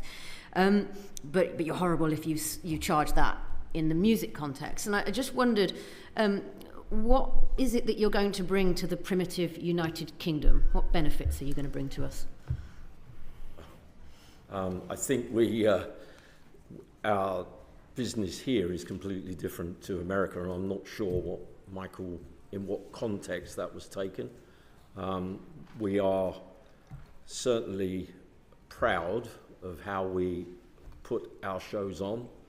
Safe, everyone enjoys. It's one of the best job satisfaction feelings you can get, to look at a full arena, or a full theatre, or a full stadium when the artist is performing. I had the privilege of having Dua Lipa in Wembley Stadium at the weekend. Just 10 years ago, she did her first club show in London. Do you think we're to see ticket prices as high as $7,000 here in the UK? I doubt it very much. Thank you. Okay, Rupert Huck. Hi both. Yeah, I just wondered what happened with Beyonce tickets between 2023 and 2025. So one was the Renaissance tour, and then the Cowboy Carter one this year. The ticket prices, we've got the different categories here. Some went up 11%, but some, premium ones went up 11%, but standing tickets, 100%, 110% hike in between in 24 months. I think they were premium tickets as well, because it was a special area to be in. They're premium standing. Yes. 106. The regular standing was 106, I think you'll find. Then there was a yo-yoing around, because then we found, and this is an example of how dynamic pricing can go down as well as up, because there were fans who paid originally the package of £1,700. Those went down to $550. I mean, how did you determine that the prices for that show were so initially high in the first place? I think it's probably one for Phil. And then it went down by a third, such a dramatic amount. Prices were set by the artist and her team. I wasn't involved in setting those prices. So it's the independent woman herself who... Absolutely. Determined this, really? I mean, it looks like a sort of level of mispricing. Where did the calculation go wrong here?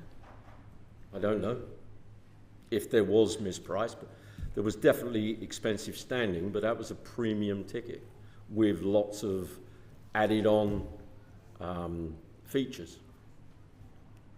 Okay, I mean, look, if we follow on this thing that sort of prices can go down as well as up. They can. I don't know if you've heard, maybe this would have been one for the supermarket people as well. There's an app called Too Good To Go. My student son uses it a lot. I don't know how many people are familiar with that, but it's sort of restaurant and supermarket food prices that by the end of the day, when they're reaching their sell-by date, you can go on this app and get stuff for tuppence halfpenny.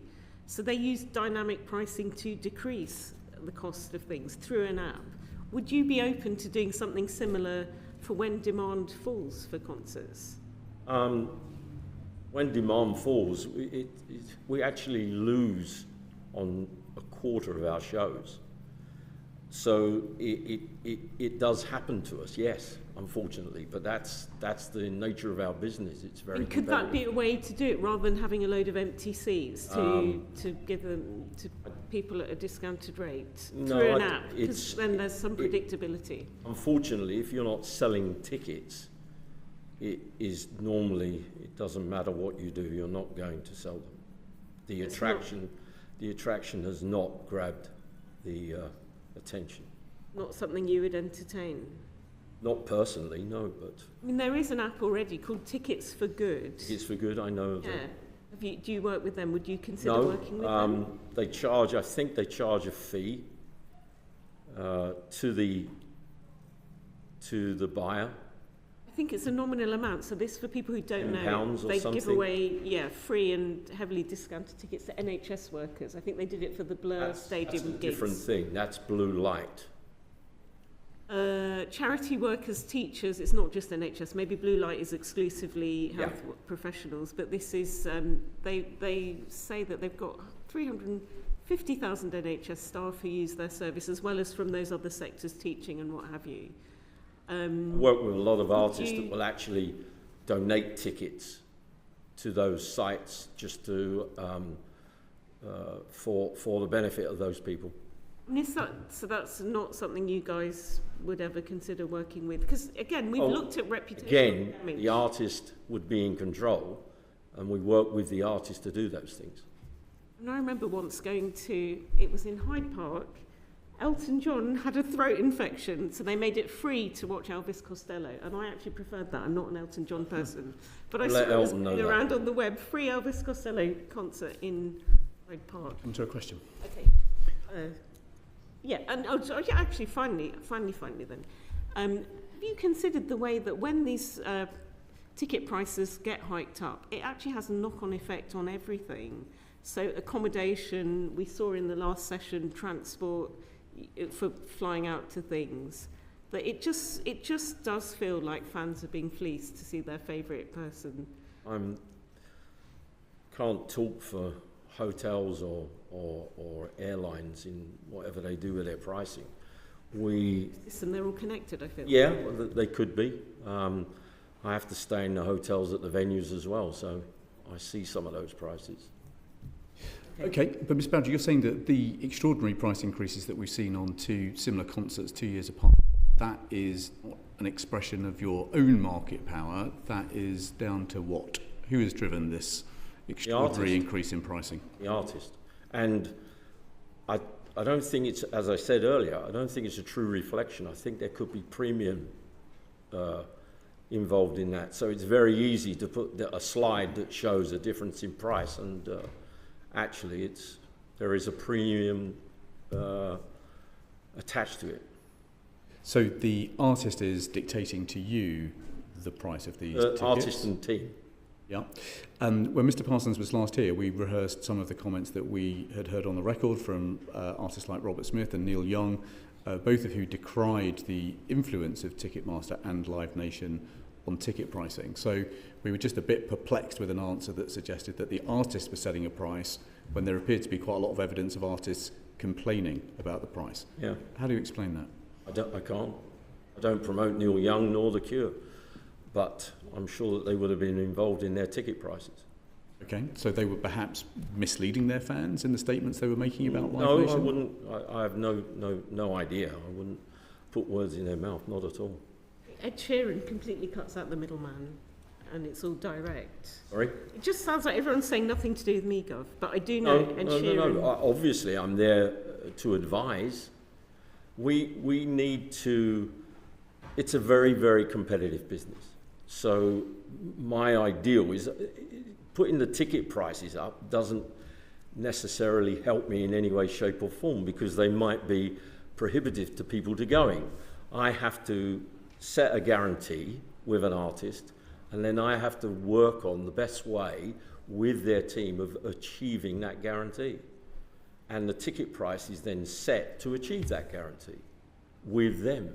So you will advise an artist about what the market will bear when it comes to ticket prices? No, I would certainly be there to say this is an artist of a similar genre.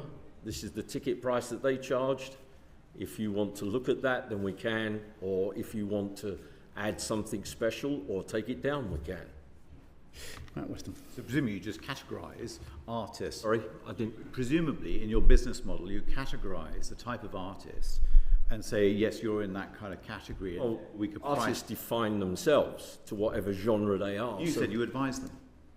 Yes, but whatever categorise they are, it depends on their genre. You say, right, okay, at that sort of category, we think we could sell this number of tickets at that price. No, they are looking for a guarantee, and we have to look to see how we can achieve that guarantee. Sure, but you're advising them what you think is realisable. The team, yes. Okay. Some of the expectations may be higher than we would suggest. As I said, it's beneficial not to go as high because we don't want to make it prohibitive. And can I just check, sorry, Mr. Weston, on the guarantee that you... What does that mean, the guarantee? Guarantee to the artist. In terms of total revenue? Financial. So they will come with an expectation of Absolutely. How much revenue they could take out of a particular tour, say, and that would be a figure that you would advise on? Well, it's a figure that they would want, and I would try to get to that figure or advise them how to get it, but my competitor is doing the same thing. Okay. And might have the edge by giving them more. Your guarantee to the client, the performer, is about the revenue, total revenue from tickets, but less costs. Understand. But also, you will be saying a guarantee on the number of tickets you will sell? Yes. Okay. That's the only way that we have revenue coming in for a show, is the guarantee, is the ticket revenue. Understand. And if I'm... Sorry. If I could move on. Question really for you, Andrew Parsons. When we last saw you, which I think was about February time, you were questioned about the business's Ticketmaster's approach to dynamic pricing. And you noted that Ticketmaster, you were categoric in your statement that you said Ticketmaster does not use dynamic pricing, a point which was actually contradicted by, I think, your own website, the statement on your website. Can you just be absolutely clear to the committee today, were you mistaken in your comments, or was the policy as on the website misleading your customers? I mean, hopefully I would have been clear last time. I'm happy to address it again, of course. I think what we were absolutely clear about is that there is no algorithm, there is no personalised data, there's no automation which is determining ticket prices, that they are set in advance with artists, event organisers, tour and their team in advance, and that they don't change, and that on that basis it was clear to us that the terms and conditions that you reference were providing meaning around this word dynamic, which is complex and difficult, and it was best to get rid of it. Dynamic, even though you're in this business, you didn't recognise the word dynamic. Well, we did, and we did determine that it was best to be removing it. I think the important point is that what we did before and what we do since that change to the site that you speak of has not changed. So how we operate has remained constant over that period. Let's be clear here. You said you do not operate dynamic pricing. Is it slightly weasel words? Because what you're suggesting is you've predetermined what the escalation in price might be in the system, as opposed to it being live and you influencing it on the day or on the moment of sale, that you're interfering with it. You've actually predetermined how that price will ramp up. That's what you do, isn't it? I mean, you're making something sound very nefarious when what we're talking about is having a set amount of tickets at a price and a set amount of tickets at another price that have been determined by the parties and made that information, given us that information and agreed that information. I don't see that there's anything underhand in that. That's how they work. Consumer and the average person who'd like to go to a gig who's actually been priced out of the market, sadly, and I'm sure there are many around this table.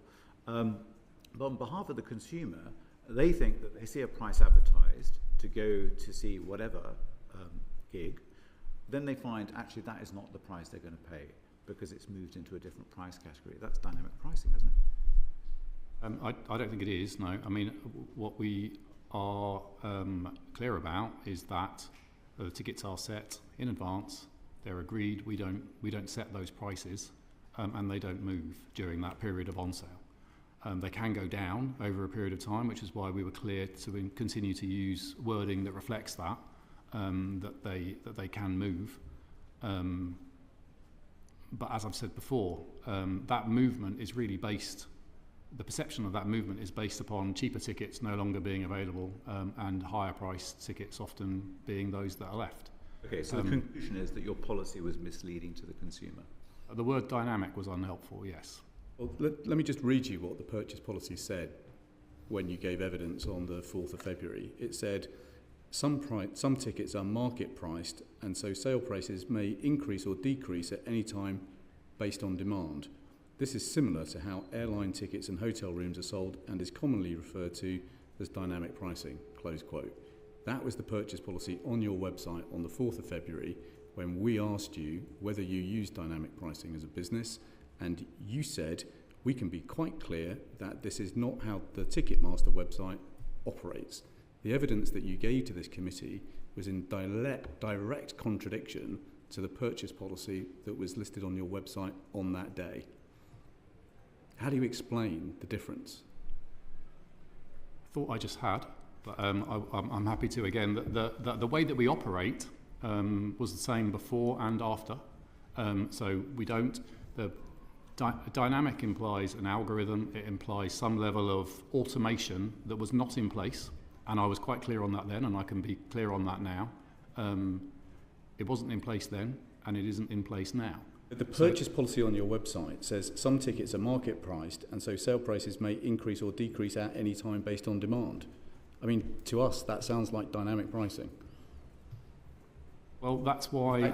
You decided that it should be called dynamic pricing because the sentence went on to say, and is commonly referred to as dynamic pricing. That was your own purchase policy on your own website on the day you told this committee you weren't operating that. Which I'm agreeing, it was right that we changed because of how it can be misinterpreted.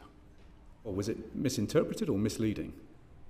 I think it can be misinterpreted because dynamic can mean different things to different people. We don't have any automation that's driving that, and so it was right that we updated it on that basis.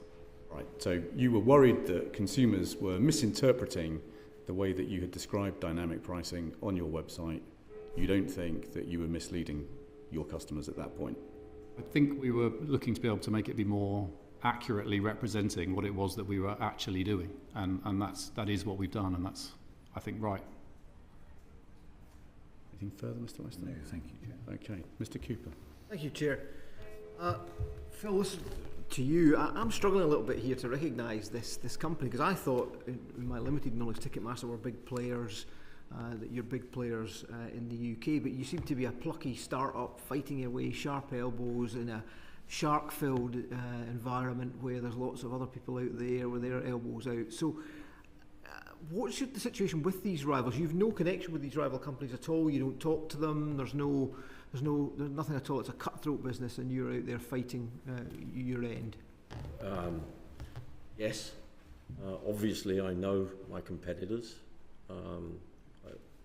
personally, but it's a very tough business. Our margins are small for the same as those. They are virtually integrated as well, putting the same look and trying to promote as many shows as they can in the same way that we are. It's very competitive. But you must be doing all right. Otherwise, you'd move out. You would do something else. I like to think that we're very good. And that's all that gives you the edge. Then it's simply that you're just you're very, very good at what you do. Marketing team. Right. Promoting is about selling tickets. Obviously, it's promoting that artist to sell tickets.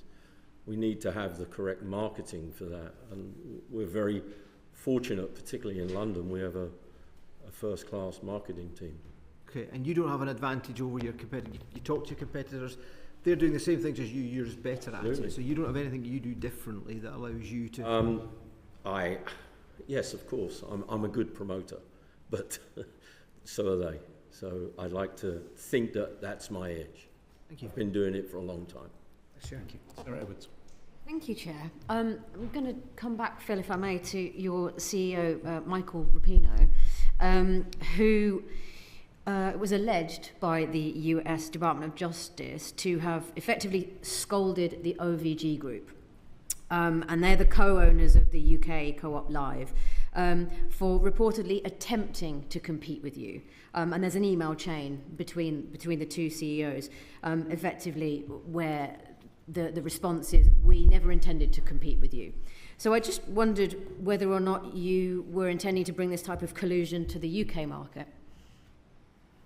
No, I have no sight of those emails, so it would be very difficult for me to comment. But the venues, many venues are independently owned or independently run, so there's no collusion between us and the venues.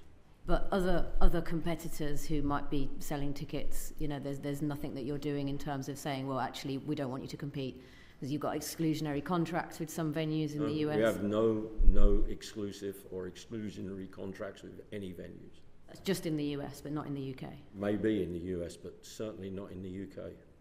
Okay, thank you. The OVG CEO wrote in an email to the CEO of Live Nation 2022, we have never promoted without you, won't, I never want to be competitors. I mean, that looks like market collusion between two firms, or you could call it cooperation if you were being generous. What's the relationship with OVG in this country? Is there that kind of familiarity or not? Obviously, they run the Co-op Live. I put a lot of shows into the Co-op Live, so I know the management, but I put a lot of shows into the O2, and that's AEG, and I know those guys. Independent run in Manchester as well. The AO Arena is ASM. There's lots of different companies running the venues, and obviously I've been doing promoting for a very long time, so I have a relationship with everyone, but no collusion. I'm not happy with their rents, and I tell them every time. Mm-hmm. Good. Barney Maynard? Yeah, dealing with another entity, so SJM Concerts, what's your relationship with them? I'd say that it's good. Simon Moran is the owner of SJM. He's probably the biggest independent promoter in the world, I would say. Certainly in Europe. So are you partners or are you competitors? Or no, we're competitors. Okay, so how many companies do you co-own with SJM? Oh, I'm not privy to that information. I don't think there's any promoting companies that we work together on. Maybe there is a DF in Scotland, but that's the only one that I know of. Really? On the promoting side. And any other sides? Venues, you mean, or you name it? Anything? Oh, I'm not a party to that. I'll give you a hand. So there's DF Concerts. Moran holds a 20% stake. There's a stake in Boomtown Festival, where you, Gaiety and SJM each hold stakes. There's Camp Festival. There's V Festival. There's Academy Music Group. I don't think V Festival exists. LN Gaiety purchase includes stakes from founders, including Simon Moran, making them co-owners.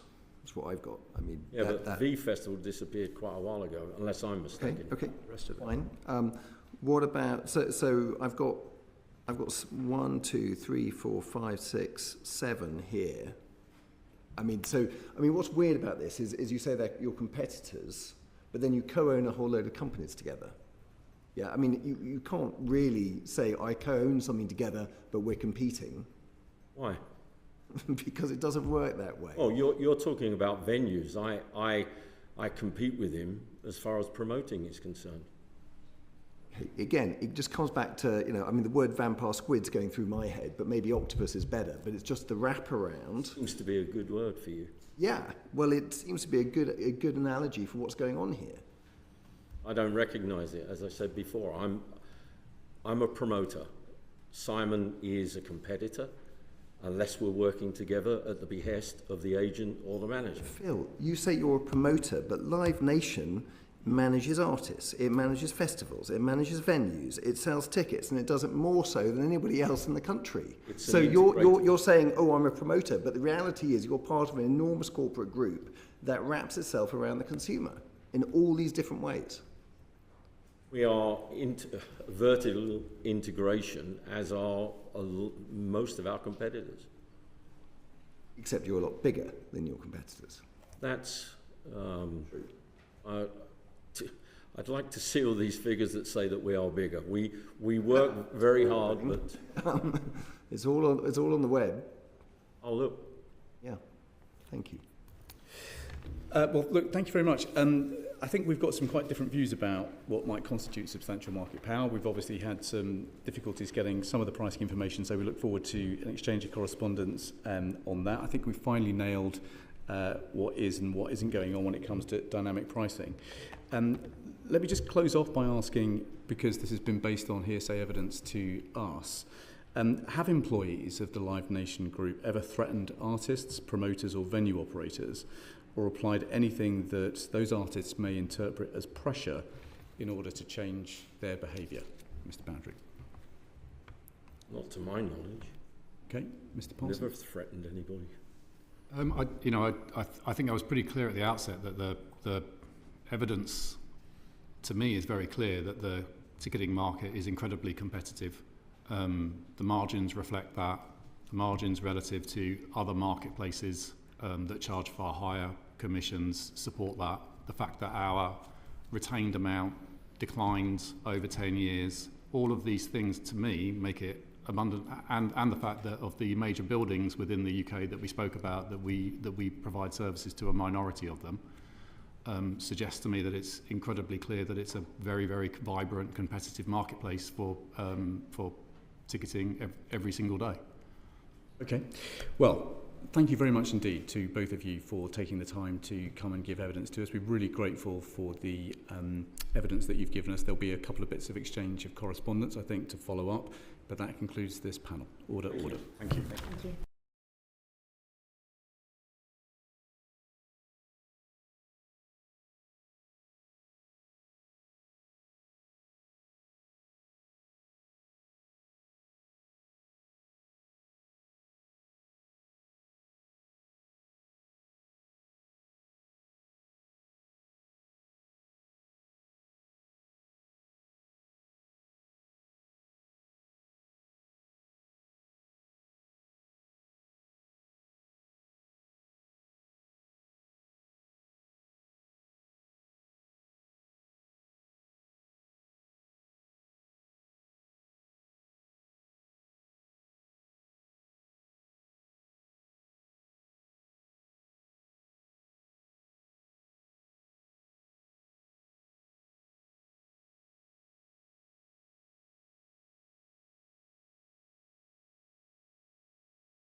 Order.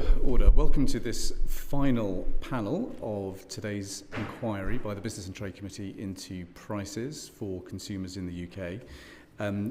This brings us now to our final panel with the Competition and Market Authority. Emma Haley, thank you so much for joining us. Emma, perhaps I could start with you. We've just heard some of the least plausible evidence I think the committee has ever heard about the competitive dynamics of the ticketing market. We've seen real evidence today of price gouging by supermarkets in poor communities, and we've seen an extraordinary situation in the airline market where prices are surging to astronomical levels, fleecing fans who want to go to their favourite events. What on earth is the CMA doing to try and bring justice for consumers in this country? Thank you. I just first wanted to say thank you very much for having us here today. We really do welcome the chance to come to committee and account to Parliament for the work that we do to protect your constituents. And we've listened to those sessions with very great interest. In terms of what you've asked, clear competitive prices are absolutely vital to consumers, and they are very, very important to the CMA. We have, over the past couple of years, undertaken an extensive programme of work looking very specifically at prices and work that we can do to protect consumers through our work in the groceries sector, through road fuel, through looking at IVF, looking at will writing. Our priorities for enforcement under the new DMCC regime place protecting consumers squarely at the heart of that. I appreciate you've got an incredibly tightly defined role within the law set out by this place. But just tell us what on earth you felt listening to the evidence that we've heard this afternoon. Did you feel that consumers in this country are adequately protected today? Not as a regulator, as a citizen. There is clearly work to do. We are absolutely committed to doing that work, and we think that with the new enforcement regime under DMCCA, we have better tools now to do that work than before. What I would say, though, is that the CMA has worked hard over the last years. We have delivered £23 for every pound back to consumers. We've delivered... Sorry, can you not hear me? I can't hear you. Sorry. Just need to come slightly closer to the mic. You've delivered how much? £23 back to consumers for every pound spent. Sorry, that's not right. We've delivered 10 billion in benefits to the economy since the CMA was established, and 175 million of benefits directly out of our consumer protection work across areas of essential spend, across the sectors that we've talked about today in groceries, airlines, hotels, car booking. The CMA has taken action over the last years, including to protect consumers through the COVID pandemic. Are you asking us to believe then that the enforcement regime that we have in this country on prices is okay? I think the new regime really gives us the tools to take more direct and more effective action than we have in the past. And we're absolutely committed to doing that. And prices are absolutely key to that. We have specifically called out pricing in our approach document. We are looking squarely at pricing practices, drip pricing, misleading pricing practices. Those are among the most important priorities to our team as the consumer protection team at the CMA. Okay, well, look, is it right then that Tesco's can charge my constituents who can only get to a particular store 10% more for a box of Weetabix than if they were lucky enough to be able to go to the superstore in Quinton? Is that right? If I may come in on that point, of course. Chair. Any light anyone can shed, very welcome. We absolutely get that concern, and we all know that the importance of grocery pricing on household spend. So it's been a vital part of our work, and we've been looking rigorously at the supermarkets and the way in which they price, the healthiness of competition, because we know when there is effective competition that bears down on prices. But you are absolutely right that there are consumers in parts of the country, whether that be in a particular rural area, or you mentioned some constituencies that may have a demographic of lower income, and I've heard in the previous witness earlier on was talking about inner cities as well, where prices may be higher. We looked at that and we did find that. I think you did find what? That the convenience store prices were higher. Okay, and is that legal? And today, is that legal? We looked at the health of competition in that market and whether anything about competition was driving the inflation of food prices. We didn't find that was the case. And at the CMA, we hear the concerns, but we have limited levers to pull. We can look at competition, we can really bear down and make sure competition works effectively. And Ms Cochrane and myself, we enforce consumer protection law, and we can make sure that consumers are treated fairly.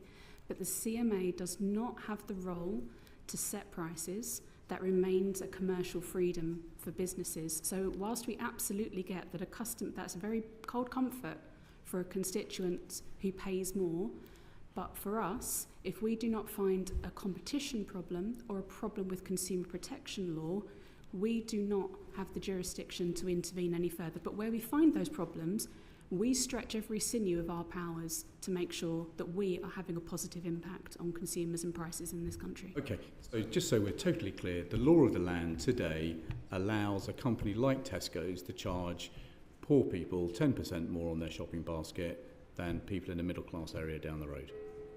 It does not allow them to trade anti-competitively, to exclude their rivals that might want to come in and charge lower prices. It does not allow them to collude, and it does not allow them to mislead or be dishonest with their consumers. And where we find that kind of egregious conduct, we act. Okay, so we as a committee might conclude that there is a gap in the law. Charlie Maynard. Thank you, Chair. Hi, afternoon. Whoever would most like to answer these ones. So the Digital Markets Competition Consumers Act, DMCC Act, received royal assent on May 24, 2024, and came into force on April 6th this year. I think until today, and I'm aware of the Google announcement, there haven't been any actions taken under that DMCC Act, and I just find it a bit odd, given you've had a year to, you knew this law was coming in. There's, I think, lots and lots of unfairnesses going on. Everybody was like, if only we had these new powers, we'd get right to it, and then nothing's happened. And I'm just like, it doesn't sit well. So I appreciate that nothing has happened publicly. I can assure this committee that that's not the case behind the scenes. So when you talk about the law coming into force in January, the consumer elements of that law came into force in April. and our enforcement powers relate to conduct that has occurred since the 6th of April. So you're right, we were preparing for this. We were preparing for this for a long time. And as the law came into force, we were monitoring the conduct of quite a large number of businesses across different sectors and across different behaviours. And one of the things that we saw overnight on the 6th of April was that a number of businesses changed those practices. And I think that's one of the things that tells us how important this new law is, that simply the fact that it came into force caused businesses to change their commercial practices to bring themselves into compliance. Not all businesses have changed their conduct, of course, and of those that did, a number of them won't have gone far enough. But what we have been doing is evidence gathering at scale, monitoring. We've been sending information notices. We've been taking the preparatory steps that we need to take to identify conduct that we can enforce against, which is only that conduct since the 6th of April. And you can expect to see announcements of the cases that we'll be taking in the autumn. Thank you. 2 more questions. One is, with your colleagues back at the beginning of the year, we had a conversation about subscription-specific rules, and we had a discussion about the meaning of spring 2026 and whether spring meant April or whether it meant October. I would love some confirmation today whether that spring does indeed mean April, and that these subscription rules, which means that everybody's being ripped off by subscriptions that they can't get out of, are actually going to be put in force, and we're not going to go easy on a bunch of corporates ripping off consumers by dragging spring out to October. We agree. We want to see those rules come into force. That's a matter for DBT at the moment. They have consulted on the secondary legislation that's going to be required under the DMCCA, and they're thinking about the guidance, which is also going to be required. Those provisions are not coming into force before the spring, but I don't have the information. Okay, so we should go to DBT on that. Okay, we will. And third one, I'm impressed that you were listening on the previous ones, and thank you for doing that. On Ticketmaster, I mean, it just feels completely egregious what's going on. The data seems to be very, very strong, and although Phil and Andrew did a nice stonewalling job. What's it going to take for the CMA to get onto this, because they are completely wrapped around the consumer and the consumer's being completely knifed? We hear from this committee, and we hear from the people that we speak to as well, that this is really, really important. People should be able to go and see their favourite bands, they should be able to go to events, and they should not be ripped off doing it. We have taken action here in the past. We've secured undertakings with StubHub, and we've secured a court action by Viagogo. As you know, we're also taking action in relation to Ticketmaster's selling of Oasis tickets. Essentially, there's 3 things that we, as the CMA, can do here. We can use our consumer powers, and that's what we've been focusing on to date. We can use our Competition Act powers, or we can use our markets tools. In terms of our Competition Act powers, we have proactively called for evidence of collusion or abuse of a dominant position, and at the moment, as of today, we don't have evidence that gets us over the threshold to open an investigation. If there's further evidence, we would, of course, look at that with interest, and we would consider whether the evidential threshold is reached. In terms of our markets work, that's something we are considering at the minute. We can choose to open a market study, which would give us a period of 12 months to look at the market, and at the end of it we would be able to make recommendations to government. Or we could choose to open a market investigation, which would be on a time frame of 18 to 24 months, and that would open up the possibility of making orders, including the possibility, for example, of breaking up the businesses. Just in terms of that market study, given the stats, which again are in the public domain, it's nothing that isn't out there already, what's the consideration as to why you wouldn't be kicking off a market study or a market investigation, whichever one has got the most teeth now? So there's a number of things we think about when we think about opening a market study. First of all, there's an opportunity cost to them, so we can do a maximum of 3, occasionally 4 markets pieces of work a year. Over the past, we have prioritised things like groceries, infant formula, road fuel, things that directly impact consumers, as this does. In the strategic steer, we've also been told that we must consider what's happening in other jurisdictions. And in particular here, we are aware that there's ongoing litigation in the US where Live Nation is headquartered, which may have the effect, ultimately, of breaking up those businesses. That's one of the things that the plaintiffs there are asking for, and we've been directly told by the governments in the strategic steer that we need to take heed of what's going on elsewhere and to avoid duplication wherever that's possible. So that is one of the things. We're also taking into account in this market the fact that there's regulatory reform on the cards in relation to secondary ticket, the government's call for evidence on in live events, which means that this is a moving area. And so we take all of that into account, but to be clear, our minds are very much open to the possibility that we could take this on, but we do need to balance that against other things that may also be of real import to consumers and constituents throughout the country. Final question, if I may, Chair. Yes, you employ 1,000 people, more than 1,000 people inside the CMA. We've covered 3 or 4 areas today which are, very problematic. The idea that we're only chewing through 3 to 4 a year, if I was a corporate up to tricks, I'd be pretty happy about that. And so is the CMA kind of applying itself to work out how we could do 20 a year rather than 3 or 4 a year, and gradating them? You don't have to go in all the way, but trying to cover. And frankly, just by showing up and doing it, you're going to start changing behaviour. So it seems 3 to 4 a year does not seem satisfactory, given we've got a big economy and there's a lot going on in it, which isn't great. So in terms of the work that the CMA does, there's an area of non-discretionary work. That's our mergers work, where we have to review the deals that come in. There's the work that we do on the Office of the Internal Market, the Subsidy Advice Unit. Then there is our consumer protection work, the markets work that we do, and the competition enforcement work we do, where we have a significant amount of discretion about the work that we take on.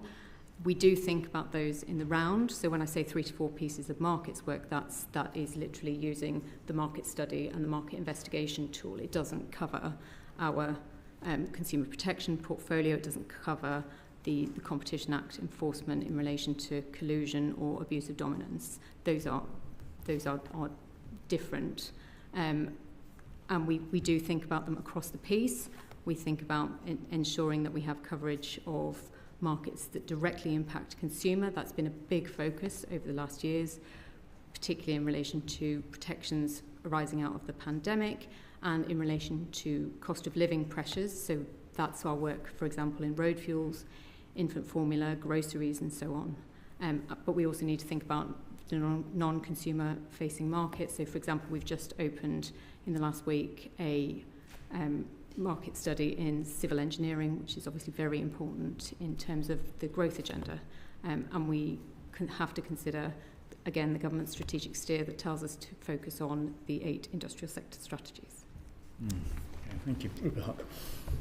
Hi, just back to the Oasis incident and your investigation. I think you found a litany of failures, that they missold tickets as platinum when they were no different to the standard ones, hiked up the prices.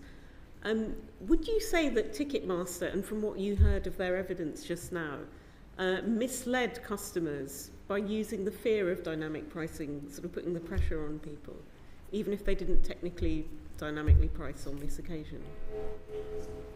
So going back to that investigation in particular, you're absolutely right that we have concerns about the conduct of Ticketmaster during that particular sale, and that did include the clarity around the prices and the ticket. So we have an ongoing investigation into that at the moment. I am limited in terms of what I can say there, and I can't comment right now whether or not Ticketmaster is misled with that particular statement that you called out. But we have also undertaken extensive work looking at dynamic pricing. And I think whether you call it dynamic pricing, fixed tier pricing, capped pricing, from the consumer's perspective, They want to know what they're going to get, and they want to be able to appraise whether that's something they can afford or it's a good deal for them. So regardless of whether you had a certain number of cheaper tickets and they sold out, or your prices are varying more in real time, we've called on those traders to make it much clearer to consumers about what's going to happen, so they know exactly what they're going to get. In the Ticketmaster investigation that you mentioned, we did have concerns that people were in the queue and they thought that perhaps the prices were changing in real time because of their behaviour, or but it was actually sort of, as the last witness spoke about, sort of preset in advance, and we were concerned that wasn't clear, and that's one of the key bases for our investigation. I mean, doesn't it, at the end of the day, just erode trust? I know I had a private member's bill on this, and actually it was difficult to get Conservatives to sign up for your 14 names or whatever, because they said it's too much market interference of life. But as you said, it's a consumer protection measure for our constituents. They need transparency.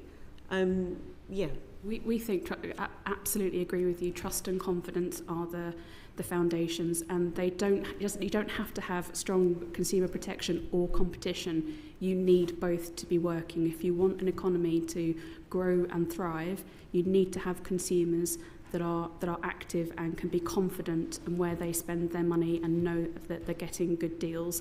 And that's why, as Ms Cochrane set out, it's at the core of our mission in the consumer protection team, is to make sure that we do two things. On the one hand, we help businesses to get it right first time, so that consumers aren't harmed in the first place, because once harm has occurred, you've eroded consumer trust. So let's stop it happening in the first place. And then we will bear down where we see egregious conduct. That's exactly our approach and our mission under the new regime.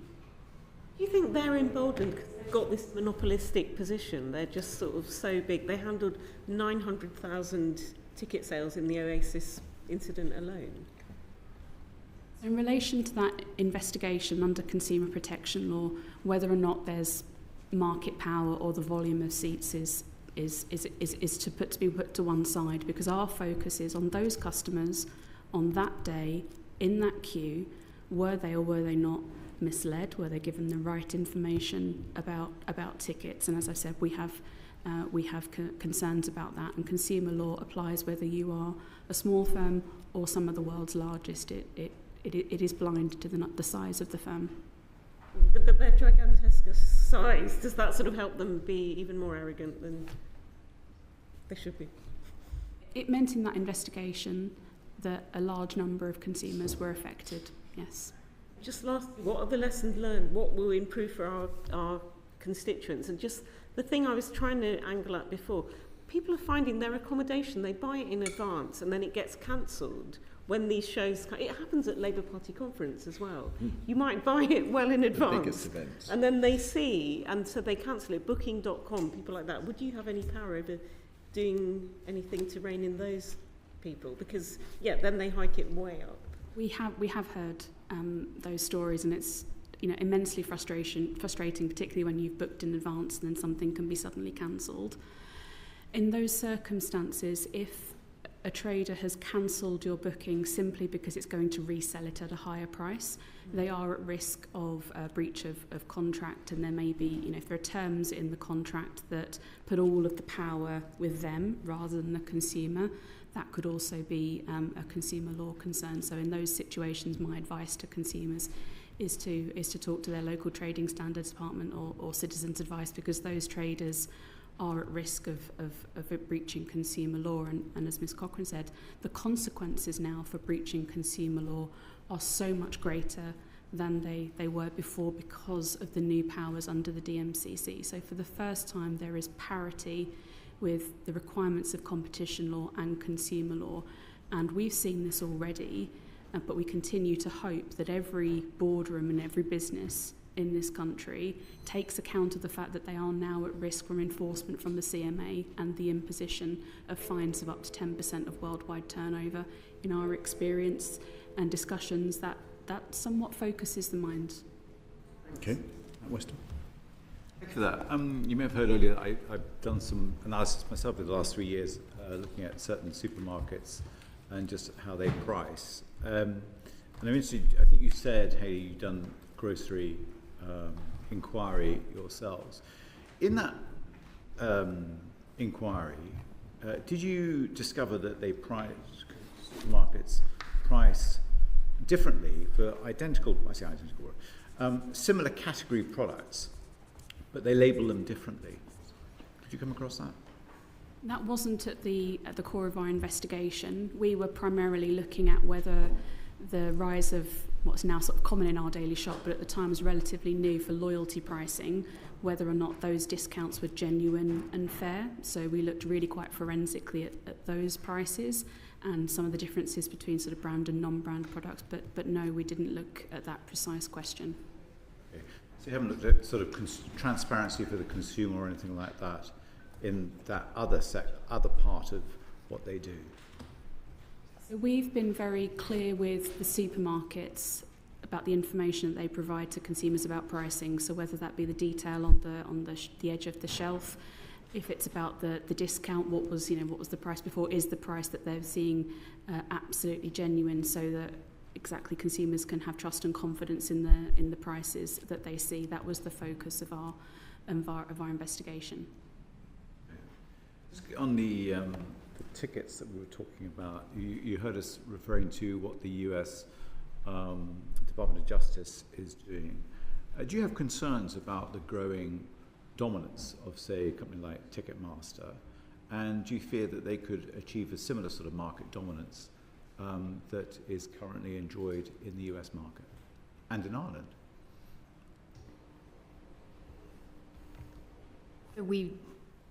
Generally speaking, what we want is thriving competition, and particularly in this sector, which really matters to people. There are limited levers that we can pull in terms of preventing organic increase of market power. So if they're increasing their market share because that's where people are shopping, it's quite difficult for us to do something about that. If they are in a position of dominance already, they're not able to abuse that dominant position. And abuse could, for example, be through charging excessive prices or price discrimination.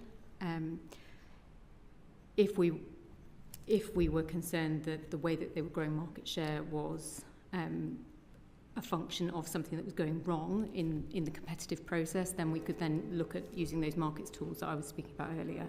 So there are different things that we could do, but it really depends on what's going on.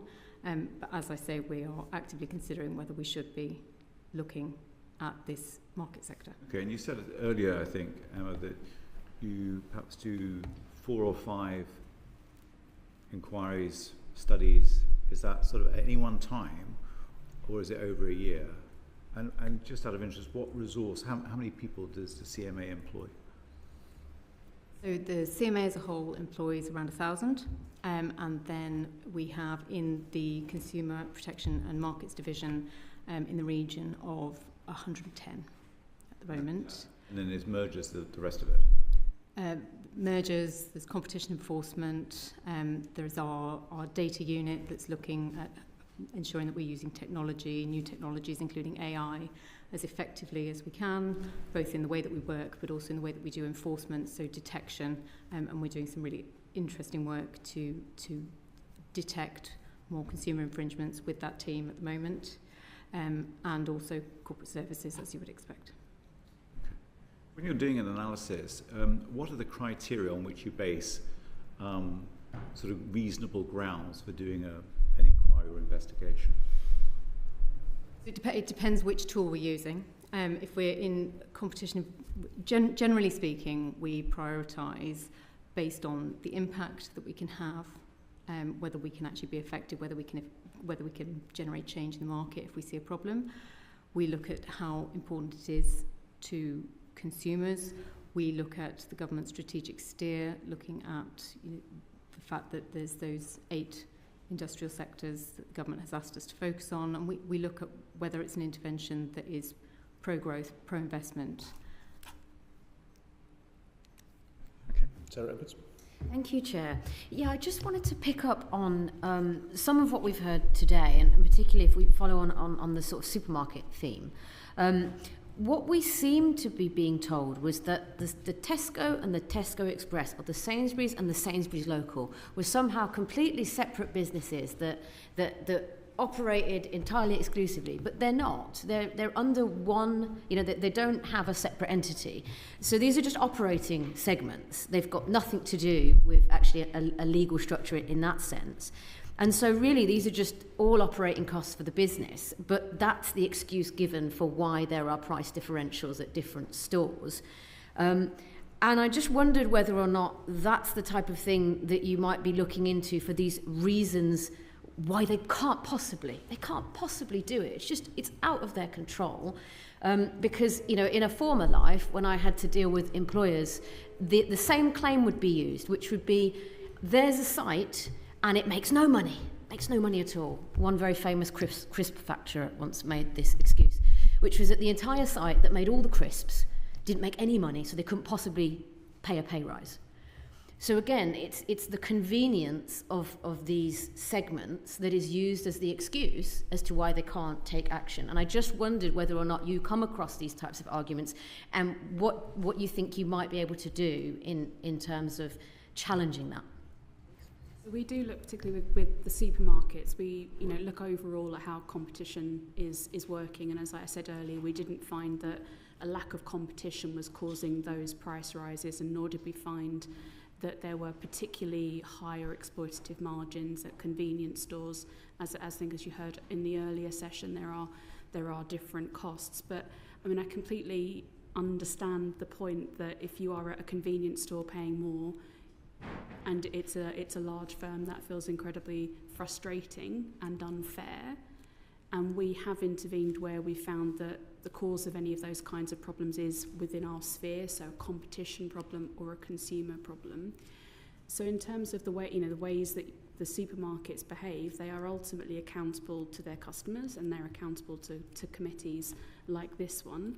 But us at the Competition and Markets Authority don't have the ability to say to somebody like Tesco's or Sainsbury's that they should open a store in a particular area, that they should lower the prices to their larger retail stores. Those aren't the powers that we have on the books to use. So that is the honest answer, but I realise that's not one that a constituent wants to hear when they're paying 10% more at their convenience store. Thank you. John Cooper. Thank you, Chairman. Can I put it to you that the CMA is a bit of a paper tiger? You talk there about the powers that you've got, in theory, and these companies are at risk. How much risk are they actually at? Are you not swamped by all this? Could you first, Emma, perhaps? We have, as with all public authorities, we have to prioritise the cases that we take, but we think with the DMCCA coming into force, with those higher sanctions, that creates credible deterrence where there hasn't been any until now on the consumer side, because we haven't had those powers to impose fines, to order companies to pay redress, to compensate consumers that they've harmed. And I think that makes a real impact. And when we've been out talking to businesses, there are real meaningful shifts in the way that these businesses are thinking about consumer compliance now that were not there last year because the risk profile was just simply not the same.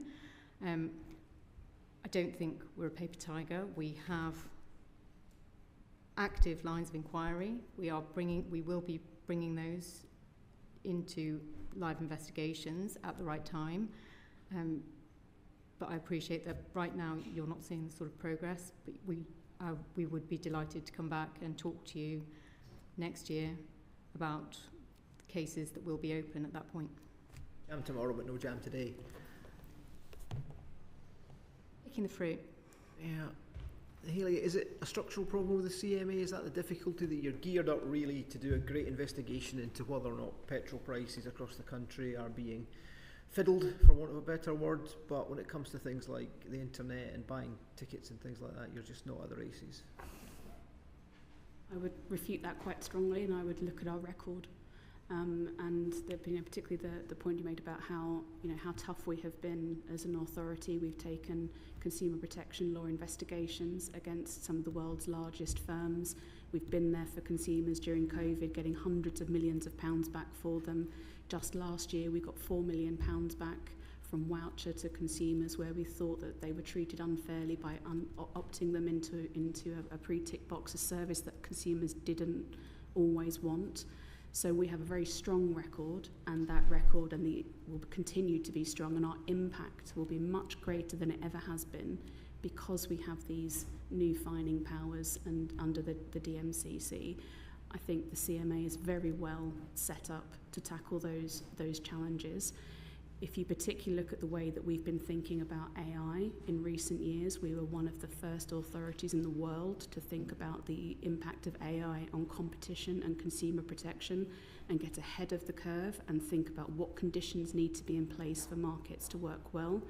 We have a world-leading data unit which has data engineers and scientists, and as Ms. Cochrane explained, we're deploying some of the latest technology to detect possible consumer law infringements at scale across the economy.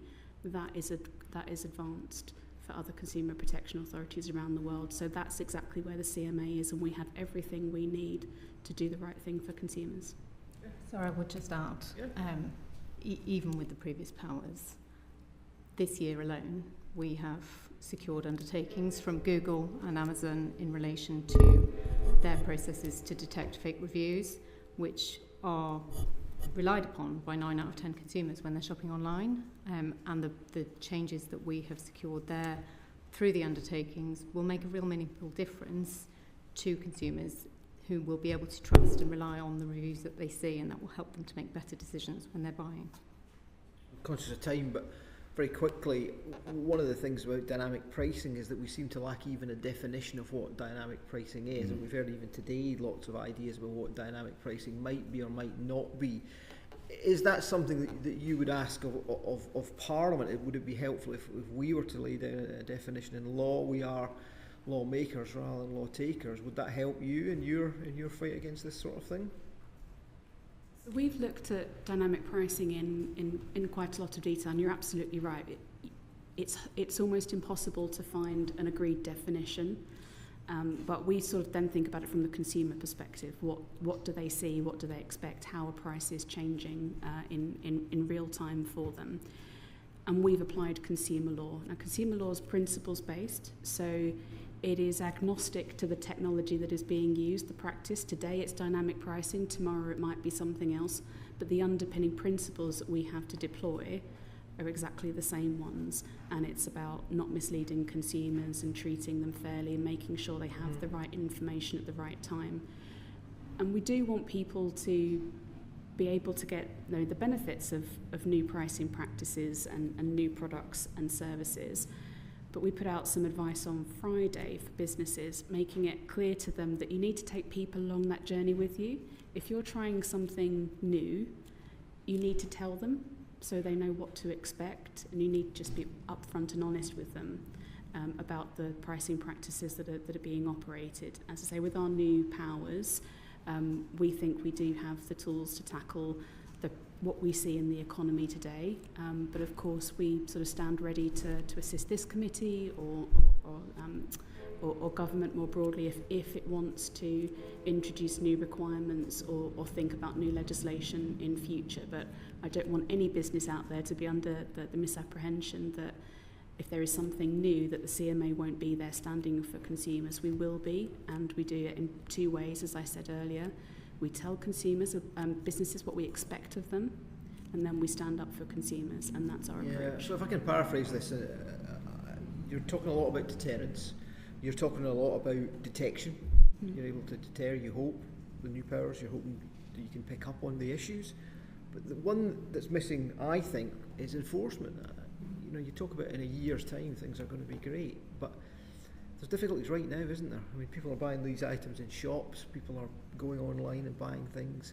And again, to Dr. Huck's point, she's not here, but I'm a great believer in the free market, and if you want to pay £300 or £3,000 for an Oasis ticket, wouldn't be my choice, but that is your choice. However, the point about going online and clicking 300 and finding it's costing you 3,000, that's a different issue altogether, isn't it? So it's that enforcement bit that seems to be missing. Why is that, do you think? I think we are taking active enforcement proceedings at the minute. We're litigating against Emma Mattresses. We are enforcing against Oasis. We have recently closed our investigations into Google and Amazon. We secured undertakings against Simba Mattresses last year. We're also active in our market space, looking at those consumer-facing markets that really matter to each other, to everybody. And so there is lots going on. We're also building that pipeline of new cases under DMCCA where we've only had those powers for 3 months and where we have to observe breaching conduct and gather that evidence to the standard that we need to be able to take decisions that will be challenged by businesses, and they need to be robust and they need to stand up, and it's in everybody's interest that we do that properly and thoughtfully and carefully. Okay. Clock is slightly against us. Thank you very much indeed for that. Just one final question that Antonia Bounce wanted to put, just on the infant formula market. Can you just tell us very quickly, where are you now in implementing the recommendations? Are costs coming down for new parents, and what's happened to the pilots that were promised for the retailers? So we've made those recommendations, and I believe that we're waiting for a response from government, and we stand ready to support in any way that we can to support those recommendations, because we think they're vital for making sure that that's an effective market for people, as was said in the earlier session, at a very difficult time for some people. And I was pleased in that session to see that some businesses already were sort of adopting those processes voluntarily. But yes, we stand ready to help implement those recommendations following on from our market study. Okay, but you're waiting for ministers to respond first? And we stand ready to assist in any way we can. Thank you very much indeed for spending the afternoon with us. That has been much appreciated. Thank you for Thank having you for your us. evidence A pleasure. today. That concludes this panel and that concludes this session. Order, order. Thank you. Thank you. Thank you very